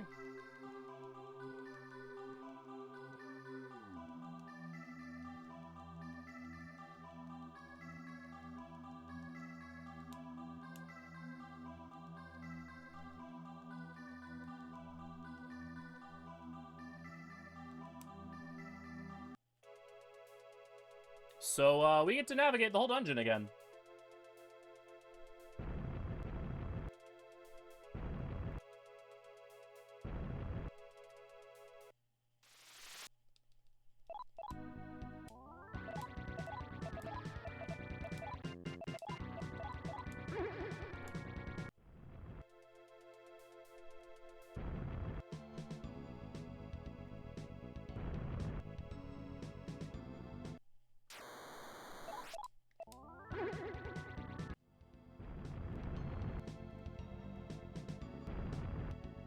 I had genuinely zero idea that she could do that. Oh. That's also fun. We don't have Mapper anymore now. Oh, wait.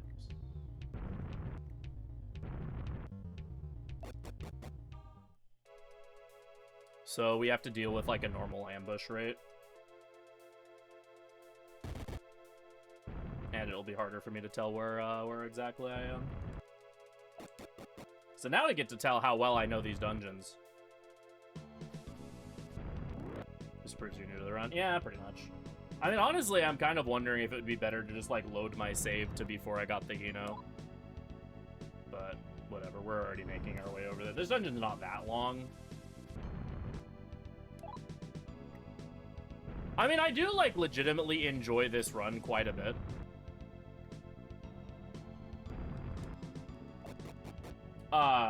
Just, you know, usually I enjoy it a little bit more when I'm not getting one shot by Lilith for the first time ever randomly.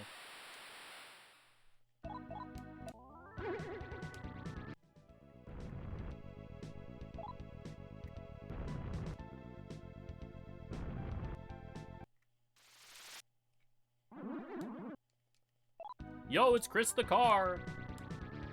Shoutouts to Chris the Car.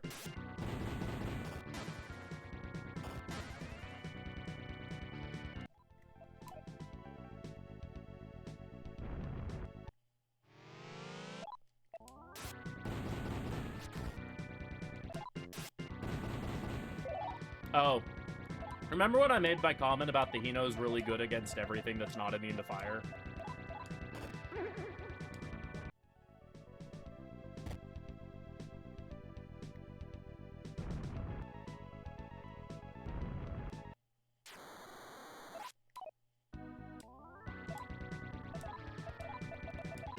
This is what I'm gonna do.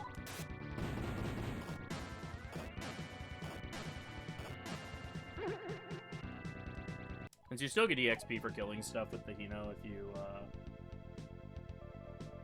am I? Okay, so. If you Trifurry out. So since I don't have a good chance of ambushing anymore, I'm gonna have MC attack. That way I can potentially clear out some enemies to give my dudes better chance of landing, of getting Trifurry. And if I happen to wipe the encounter, then, you know, I've wiped the encounter.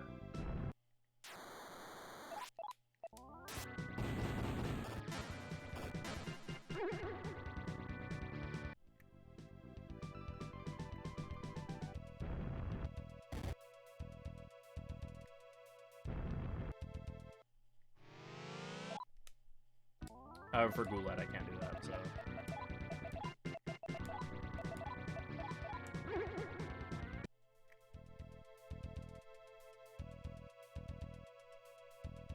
Well, we made it to the save point that I would have loaded back to. So, remains to be seen whether it was smarter for me to load or if it would have been smarter for me to load.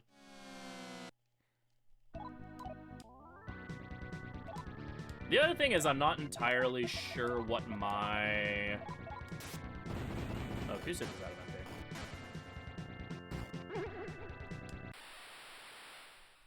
MP.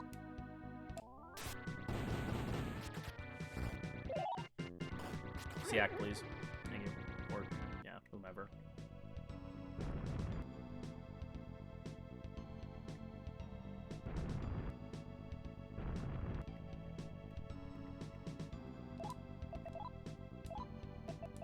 Use one of my many orbs to make sure.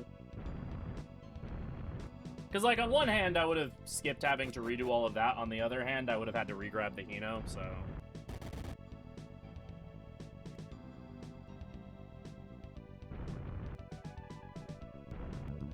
Hard to say.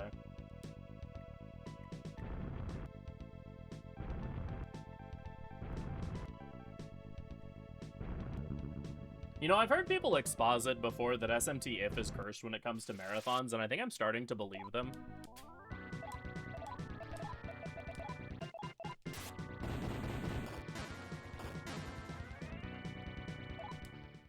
Alright, what are my stats looking like? Oh, that really sucks that I'm... Like, the strength up's nice, but that hit to my speed stat really sucks. From that Guardian. Well, I guess I'll just be pumping speed the rest of the game to accommodate.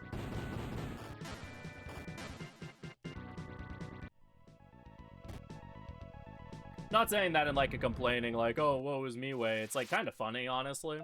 More than anything else.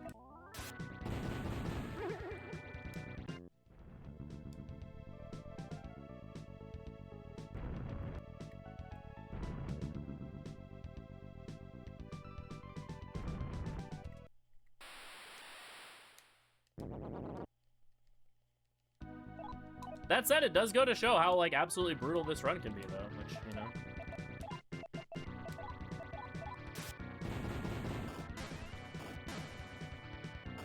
Oh, you can't hit her. I guess I just whiffed multiple times in a row earlier. That's funny.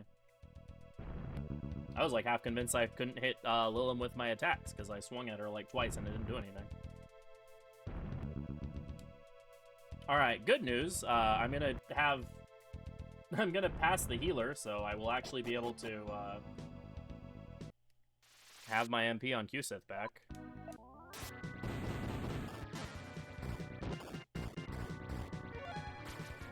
Really? Whatever, it's fine.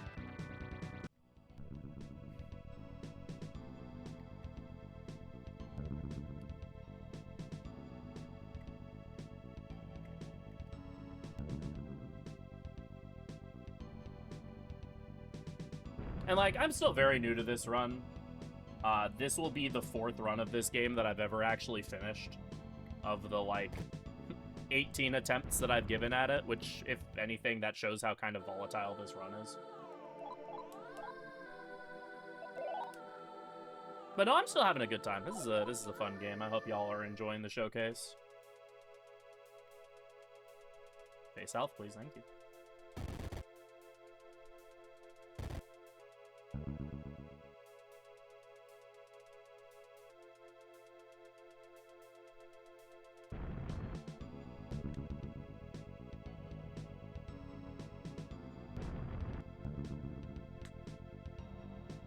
Aw, thank you.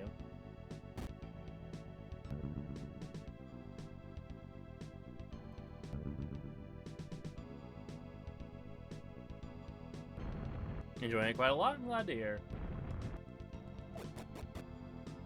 Yeah, I mean, this game is a lot, like, aside from the fact that it's only been officially released in Japanese, this run is, like, substantially faster in Japanese. The English text is very slow. You killed my Siak. Rude.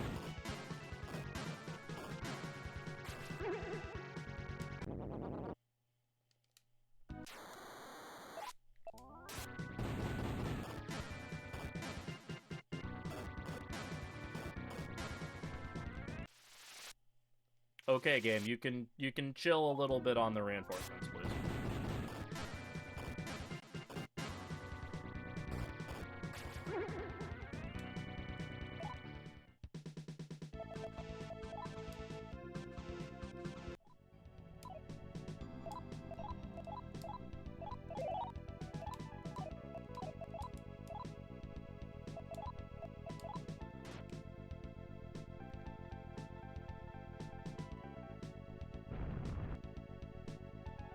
Like, especially the slow text that you get, like, after a lot of boss fights, specifically after Otsuki. That slow text in English takes a lot, because it, like, has to type out every single character individually, is where you lose a lot of time in the English patch. There's also some, like, random weird UI differences that can kind of eat some time. So at some point, if I were to keep running this game, I would eventually probably want to learn how to run it in Japanese to save some time.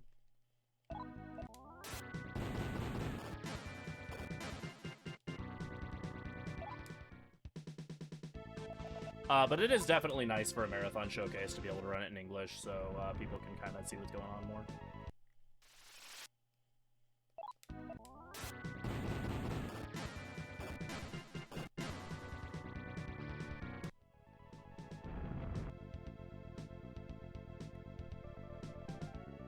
Alright, we are almost back at Lilith.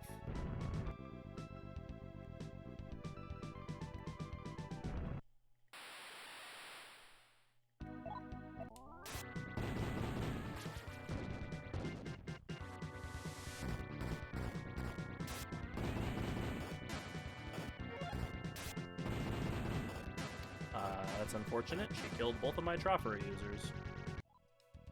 I'm gonna have so much money. Like... Wait, what happened to my... What happened to my dog? Oh, my dog just abandoned me. That's cool.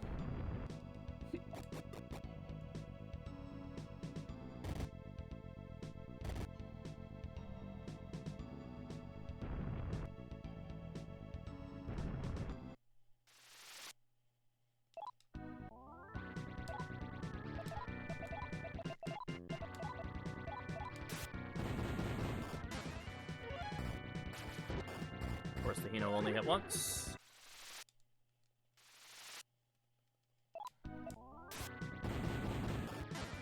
This is why the mapper glitch is so important. If it wasn't obvious at this point.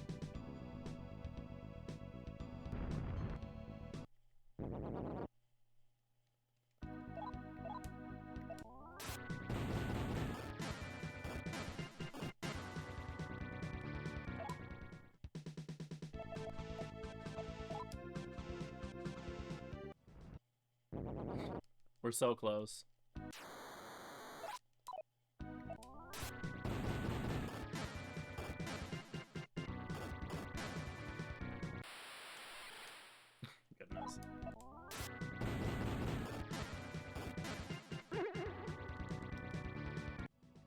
Okay.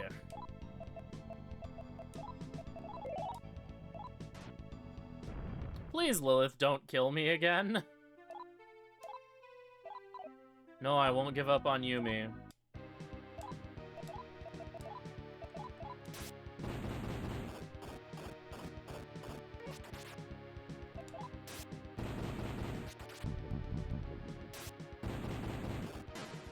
Wow, see, look how easy that fight was, you know, totally free fight. Alright, we got Yumi back.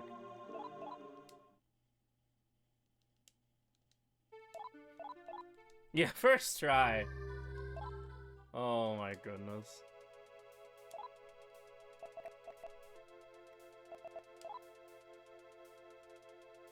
$255 Lilith, like no biggie. Look, after getting like Bufudine sniped by Lilith, I didn't want to spin in circles. We've already been here for a long time.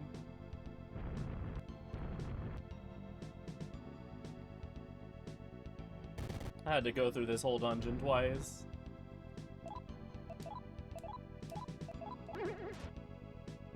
Hi, Otsuki. Oh yeah, our teacher turned into a Roomba, by the way.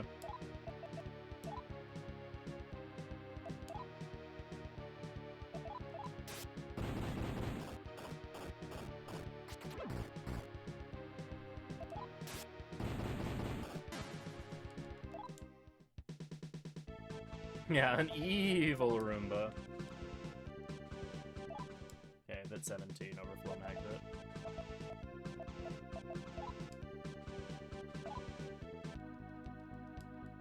Yeah, we're only like 30 minutes behind my PB, no big deal.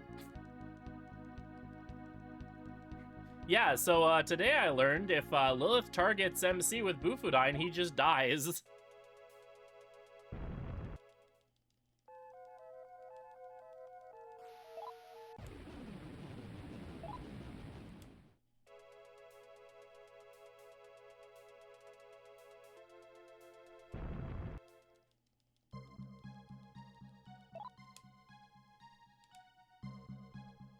Alright, now I have to push a bunch of cycles.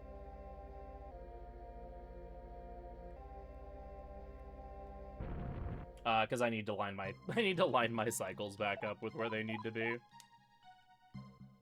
Because eventually I need to get to the final boss at New Moon. So we're gonna run back and forth in this hallway for a little bit.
So here we're setting cycles back to, gonna get to New before we enter Domain of Greed, which is the final domain. Second to last dungeon, final domain.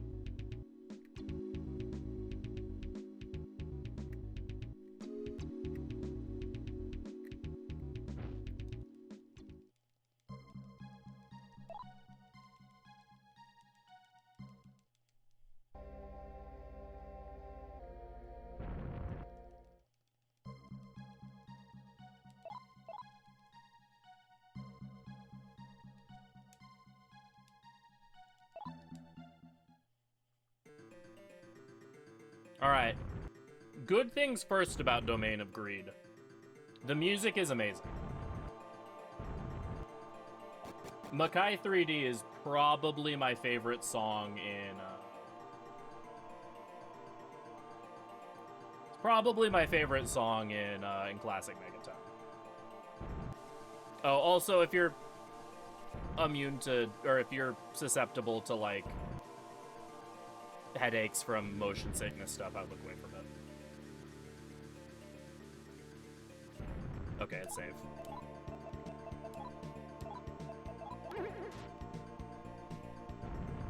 But yeah, Makai 3D, which is this song, one of my favorite songs in Megaten. Bad things. The encounters here are terrifying.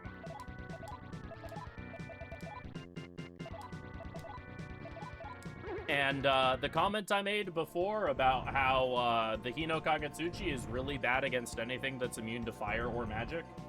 Yeah, there's a lot of stuff that is immune to both of those things here. Specifically Jin. Jin repels fire.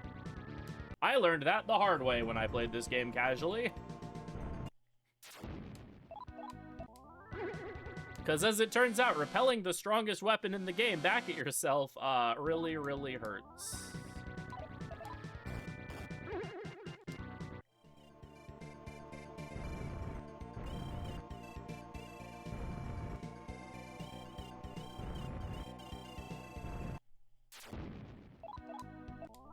Especially when you do it twice because you didn't realize the first time that that's why you got killed.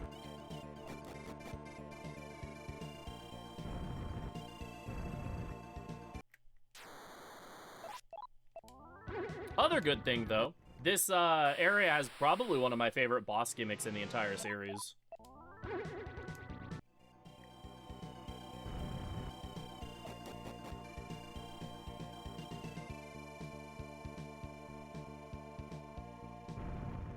So this is the domain of greed. So obviously it's an area where the greedy will be punished.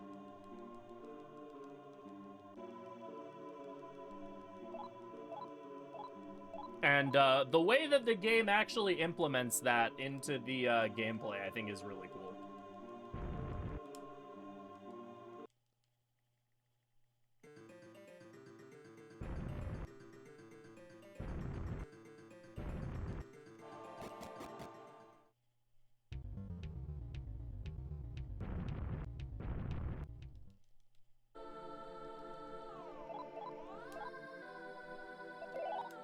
So much money.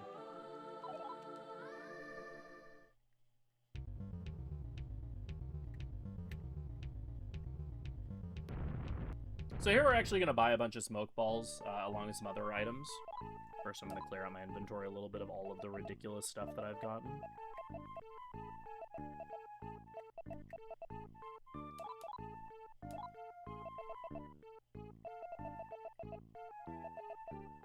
So here we're going to buy 3 of these decoy sphere items, and then we're going to buy 18 smoke balls.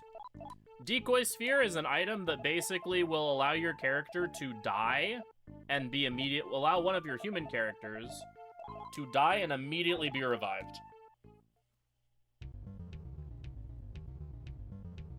And it, like, applies permanently until it's broken. So this will protect us from just automatically wiping to a character dying. This will be very important versus the final boss. Where am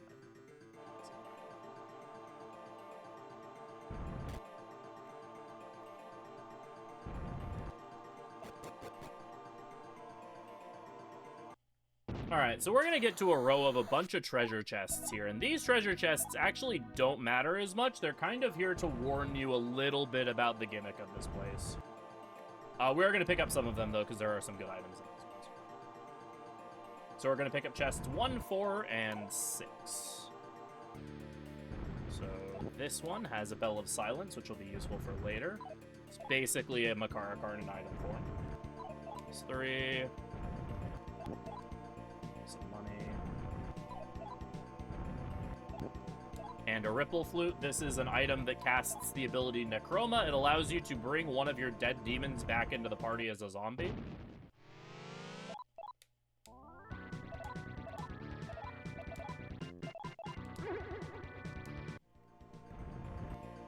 And then this is the real gimmick of the place. There are, I believe, 16 treasure chests here in this hallway. And the strength of the boss of the dungeon depends on how many of these chests that you open. I'm going to open 4 of them. 2, 4. There's actually 15 chests. I just spoke. 5, 6, 7, 8, 9, 10, 11. Because these 4 chests here in a row have have some of the best armor in the game that you can access in this room. Both for male and female. We get a jegged helm and a jegged leg. And then for Yumi, we get... she can get the dolphin helm that we had on Hero. She can also get a panzer suit and a panzer vest. And this is just some really, really nice equipment upgrade to just help us survive. So we have opened 4 chests, which mean we will be fighting the second form of the boss of this dungeon, Chife. As soon as I can get out of this encounter. There we go. So this is Chife 2. She's very upset because we're not that greedy. And so she can't draw that much power from us. And we just one-shot her because she has like 200 HP. Depending on how many of the... Chife has 8 forms, depending on how many of those golden chests you pick up. And she ranges from, like, something you would fight at the very beginning of the game, similar to that, to, like, basically the strongest boss in the game. Or one of them. In the 8th form. Oh, also, Roomba Teacher is back and has stolen the ring that we got from beating Chife. Worth noting, if you were to think you were clever and wanted to grab these chests after beating Chife, all of the gold chests have now vanished. Now that Chife is gone.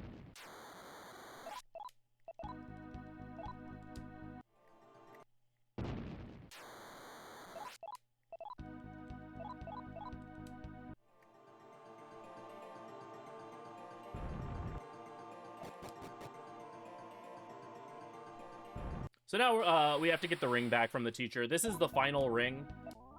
Oh, shoot. Oops, I had the thing. Wrong thing here. From here on, we can just spam smoke balls to run away from things. We don't really want to take any more fights. And since MC is so fast, we can just... He will always outspeed enemies. Yeah, beating her final form doesn't really get you anything. Casually, I wanted to fight her 6th form, but I got a weird bug where I ended up fighting her 8th form for some reason, even though I only grabbed the number of chests that would give you her 6th form.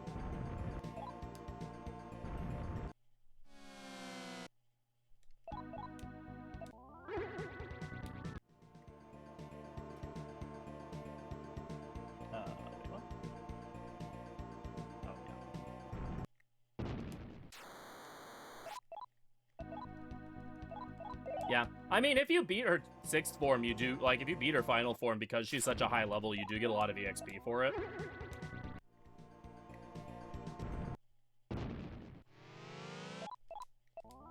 Whether you think that the lots of EXP for doing so is worth the pain of fighting Chief A8 is, you know, up to user discretion, but it is something you could do if you wanted to.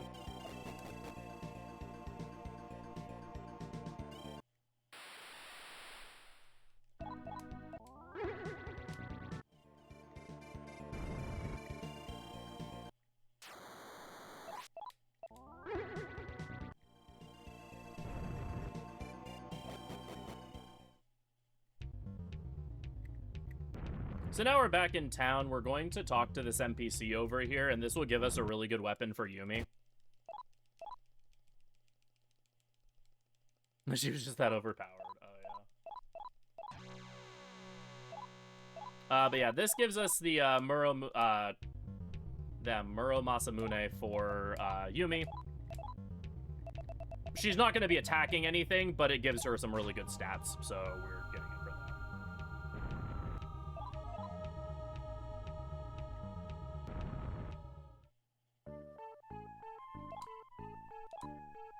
Here we'll be stocking up on some more smoke balls. I'll buy like one more stack.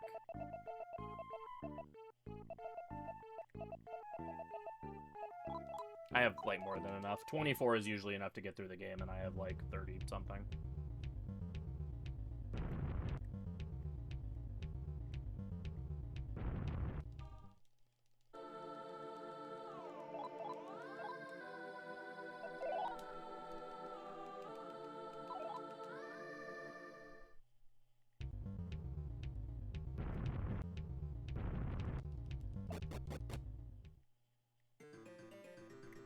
We get a little bit more Makai 3D.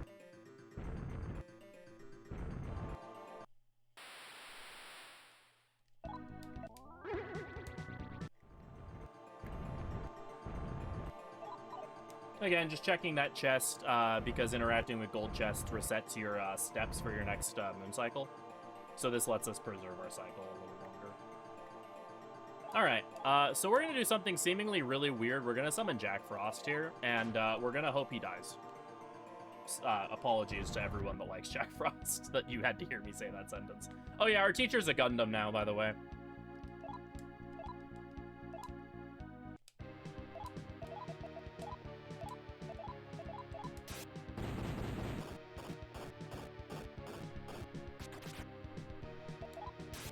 I might actually kill him before J Frost does. Oh, looks like he's gonna not kill J Frost. Well.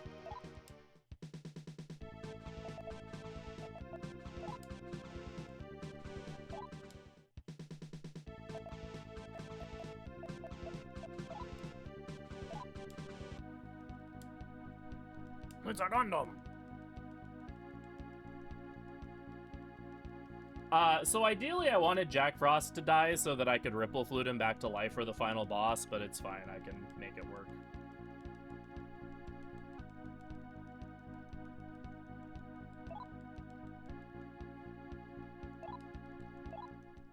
Alright, and with that, we are on to the final dungeon of the game.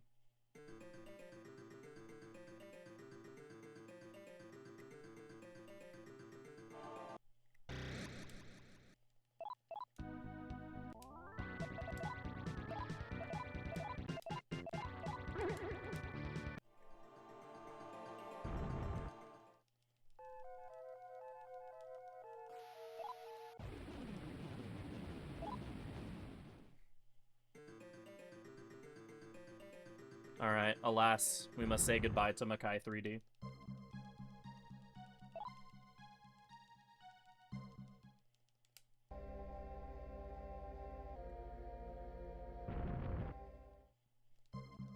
And using the last seal, we break the seal to the, outside of the expanse, and we end up back in our school, except for some reason, everyone is gone. And now I am actually going to go save, just in case. Final dungeon isn't actually that long. But based on how everything else this run is going, it definitely doesn't hurt.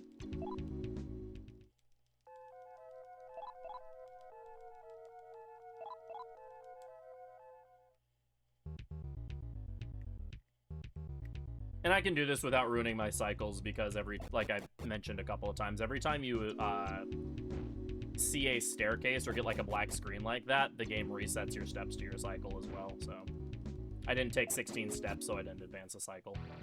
All right, and here's the final dungeon, the upper floors of our school.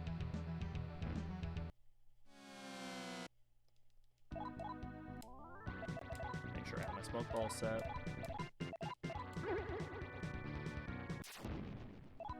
Let's go Poka.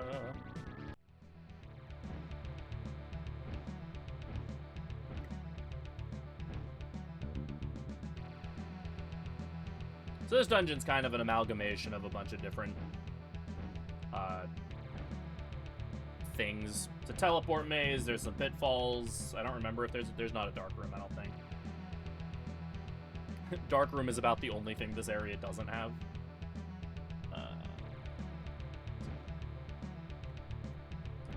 Some one-way doors.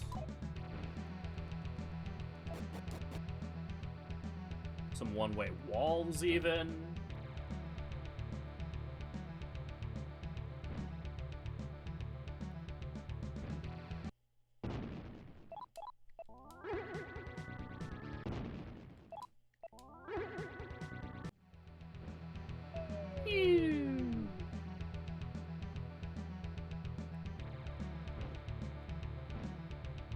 Even has a kitchen sink, literally. Alright.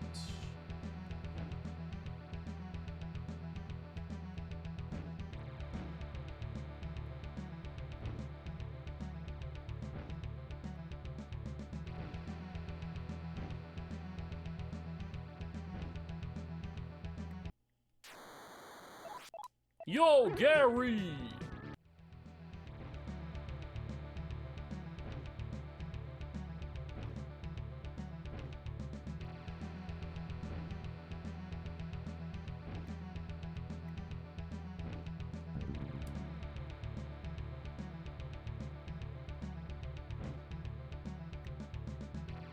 Thankfully, if you know where you're going, this dungeon's very short.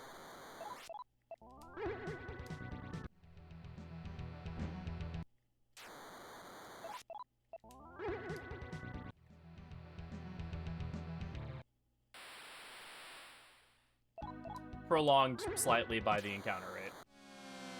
Prolonged significantly by the encounter rate.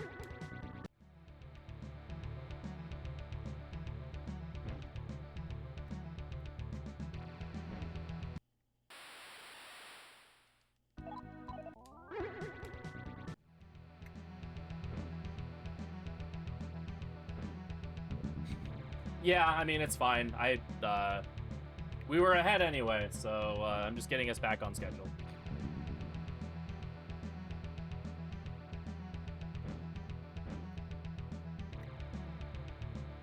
When I was planning my estimate, I wasn't expecting to somehow mess up Domain of Sloth and also to die at the end of Envy, so things take a little bit of time, which is fine. We're here to have a good time. We are having a good time. A ball, even. Alright, one more, like, actual floor of dungeon crawling, and then we just have a bunch of, like, suspense floors, as I like to call them.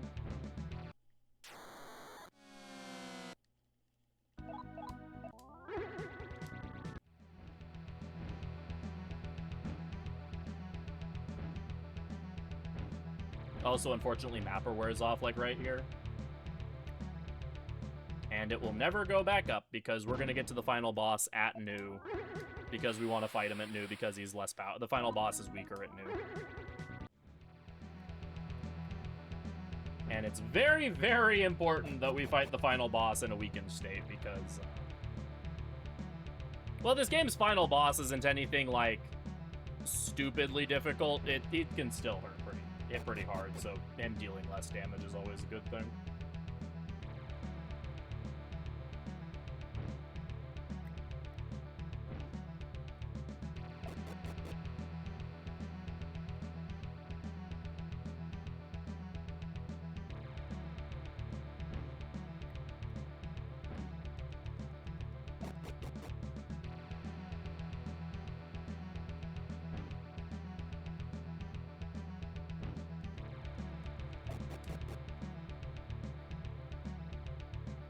Alright, at the final boss. Alright, let's set up my party.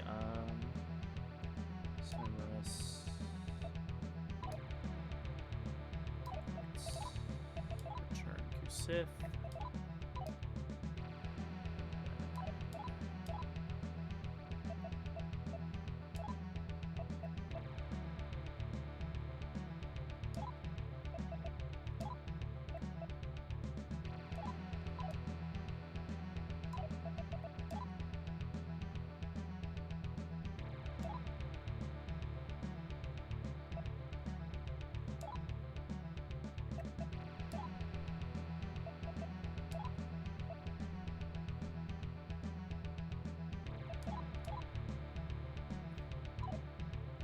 Alright, let's do this. Alright, we finally made it to Hazama. He has 20,000 HP, and can do a bunch of stuff. Also, he is once again embracing pride.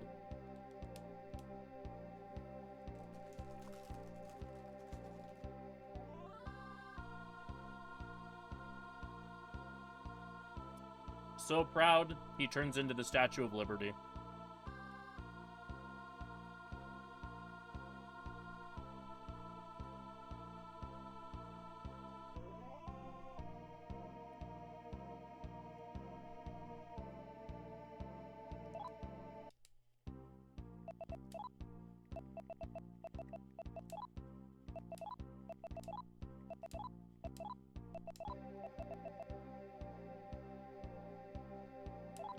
this case, we'll just do some Makrakajas.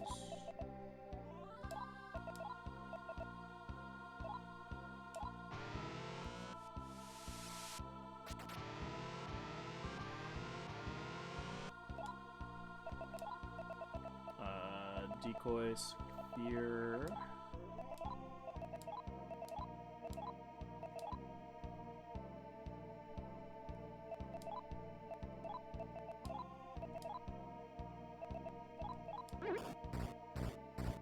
Yep, there goes half my party. So now you can start attacking. You keep doing your thing. You whatever, and then now you can flute Jack Frost over Cerberus to put him in the back. Okay, so now we have a Zombie Frost. Everyone say hi to Zombie Frost.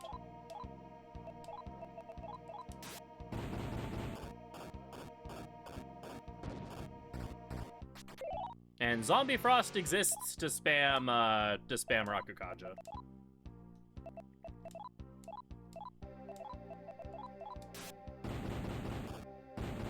Zombie ho.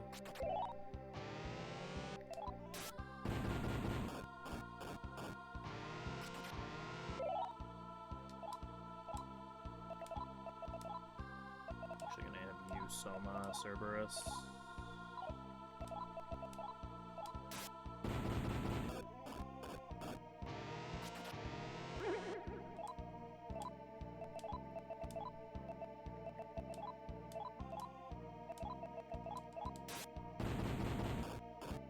So this is really where we want to see the Hino just start going ham.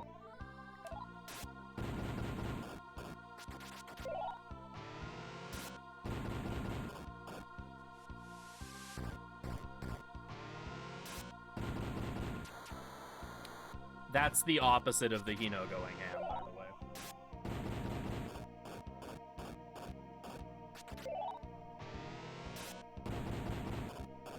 So we have the decoy spheres to protect our human party members from dying. Specifically, it will res Yumi. I just have to make sure that I reapply one once Yumi dies. We have some Somas so that Cerberus can continue to spam Power Breath.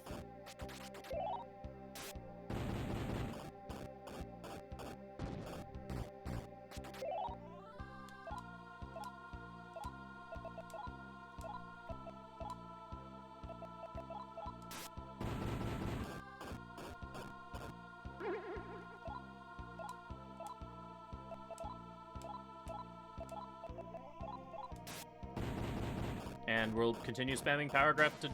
Oh, and that's GG. That was a really fast Hazama fight, jeez. That's not time, we still have JRTA stuff, but... That was a really fast Hazama fight, though.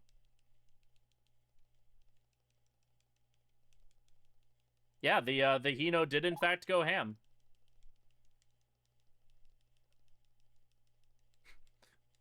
The one thing that went well this run was Hazama.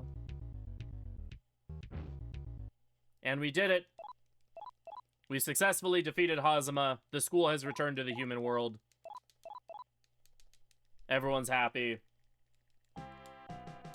I will attempt to sing the anthem of the school and fail miserably because I don't know how it goes other than having the words. Reiho Fujio Aogi Tettoku Nagare wa Kyogi Kanagawa Shiso Mokataki Bako Dogo Nitetatsure Manameo Aka Karugo Karugo Takakogo. Something like that. Oh yeah, and we lost all our stats. Damn. I almost had it that time. Line 5 messed me up.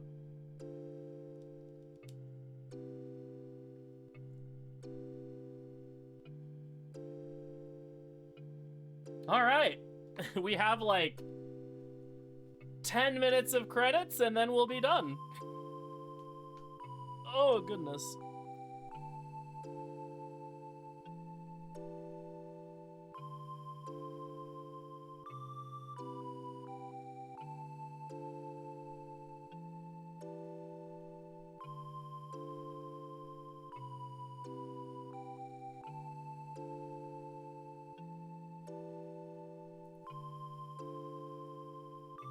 So yeah, that was SMT if Yumi are out. I hope y'all enjoyed. I hope y'all had a good time.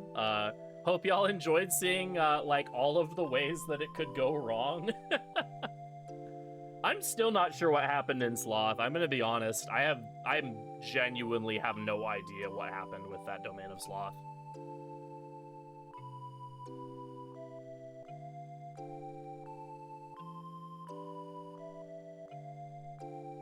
I don't know if I just missed talking to a keeper at one point or something, but yeah, having to do an extra cycle in Sloth was, you know, not really what I wanted to be doing. What happened? Oh, I did all of the cycles and then the kid wasn't done digging the hole. So I guess I just missed talking to, or I just messed up talking to the keeper one of the cycles or something.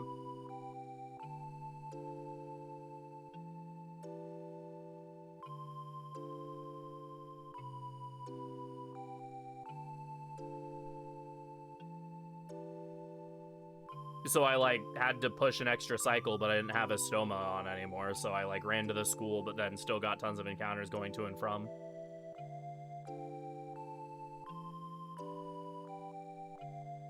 So yeah, I have no idea. That'd have to be something that I have to like go back and watch through or something to make sure I actually talk to the person every single time. The other thing that happened was Lilith sniped MC with Bufudine and just one-shot him. So I had to do all of Envy again.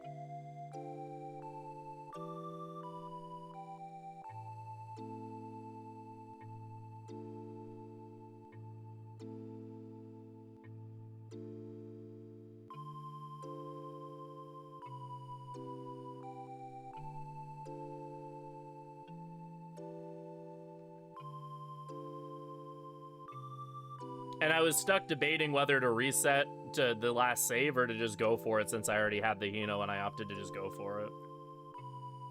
Not sure which would have been faster to just to reload or to just go, but it meant I had to do like most of it without mapper, which kind of sucked, and then I had to fix my cycle after Otsuki, but...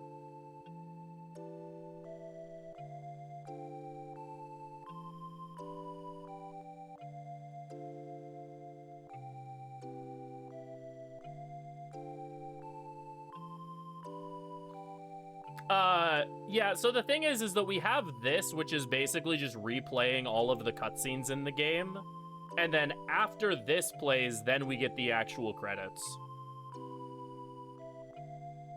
Which is why they take 10 minutes, because in SMT1, it's only like 4 or 5 minutes because the credits are intermixed with the plot recap. Whereas in this, in SMT2, it's the plot recap and then it's the credits, which makes it take twice as long. Do it for the Vine. Vine needs to come back in an SMT game. He's very fluffy.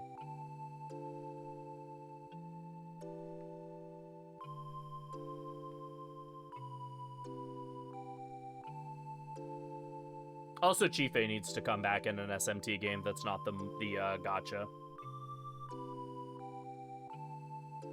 I mentioned before, Chife is like one of my favorite boss gimmicks in SMT. I think it's very clever.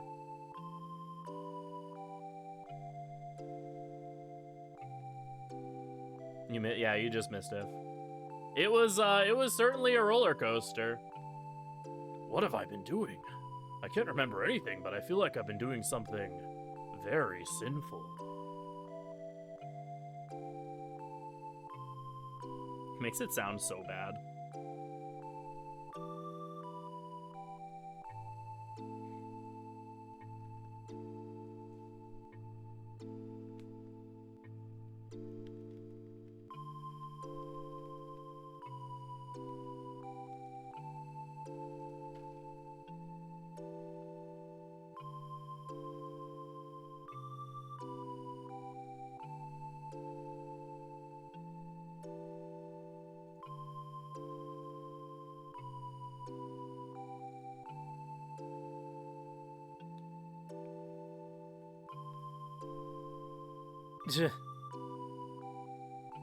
That would certainly be unfortunate. I think the funniest... Oh, this is what Chief A7 looks like, by the way. in case anyone was curious. Chief 8's like a ghost. That's what... Honestly, the 7th iteration of Chief looks more threatening than the 8th one.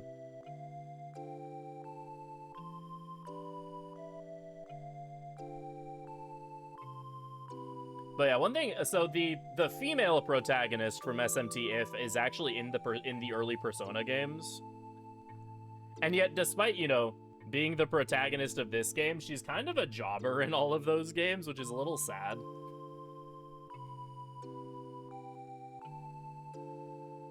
Like, she just kind of gets her butt whooped in literally all of the, in a different way in basically all of the games. Actually, I think she does something kind of cool in Innocent Sin, but the rest of them, she just kind of gets her butt kicked.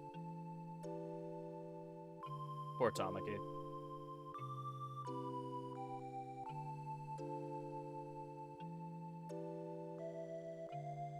Also, she is unfortunately paired with the, she gets, paired with the creator's self-insert OC as well, which is...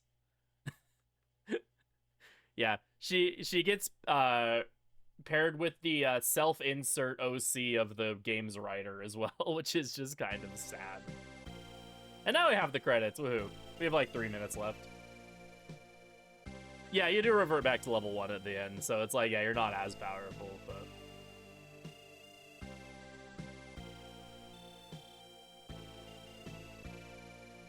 Especially assuming, like, Reiko's canon or whatever, where you would release all of your demons, so you wouldn't have any anymore. Yeah, all this because some guy got bullied. Don't do the bullying, kids.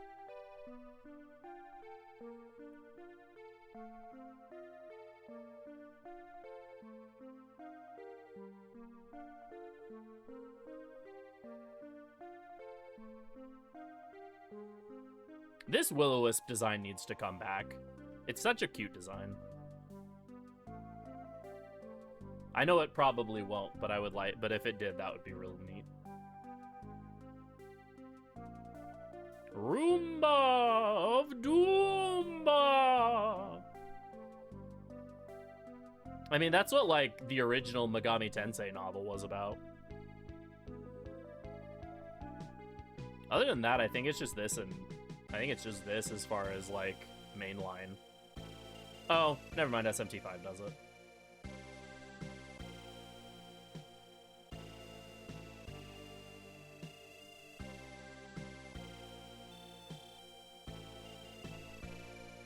Alright, time on this will be when the end is fully visible on screen.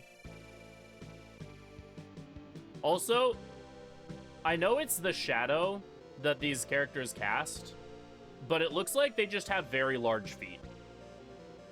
All of these girls are wearing clown shoes, and you can't change my mind.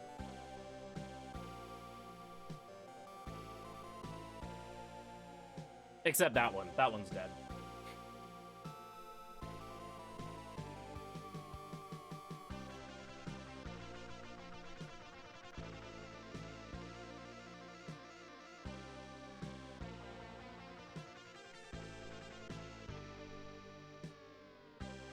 Oh, I see it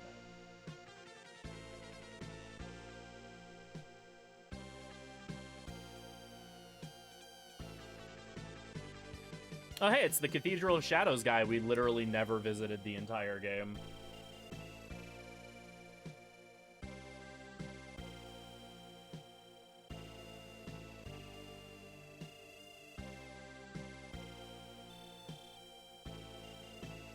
I love that the janitor uses the fight manager sprite from SMT2. It's very funny. Hee-ho! Hee-ho, ho, hee-ho, hee-ho. Alright, ready on time? E-N, time! Hey, it was sub 230. There's that. Alright, so yeah, shoutouts to the community. Y'all are awesome. Y'all are amazing. I hope y'all aren't sick of hearing my voice because, like, I'm gonna also be commentating, like, almost every single run tomorrow. So, Y'all are great. Y'all are wonderful. I'm gonna eat food and get ready to now be restreaming for a bit. So yeah, take care, y'all. Stay amazing, stay awesome, and I'll catch you on the flip side. Bye!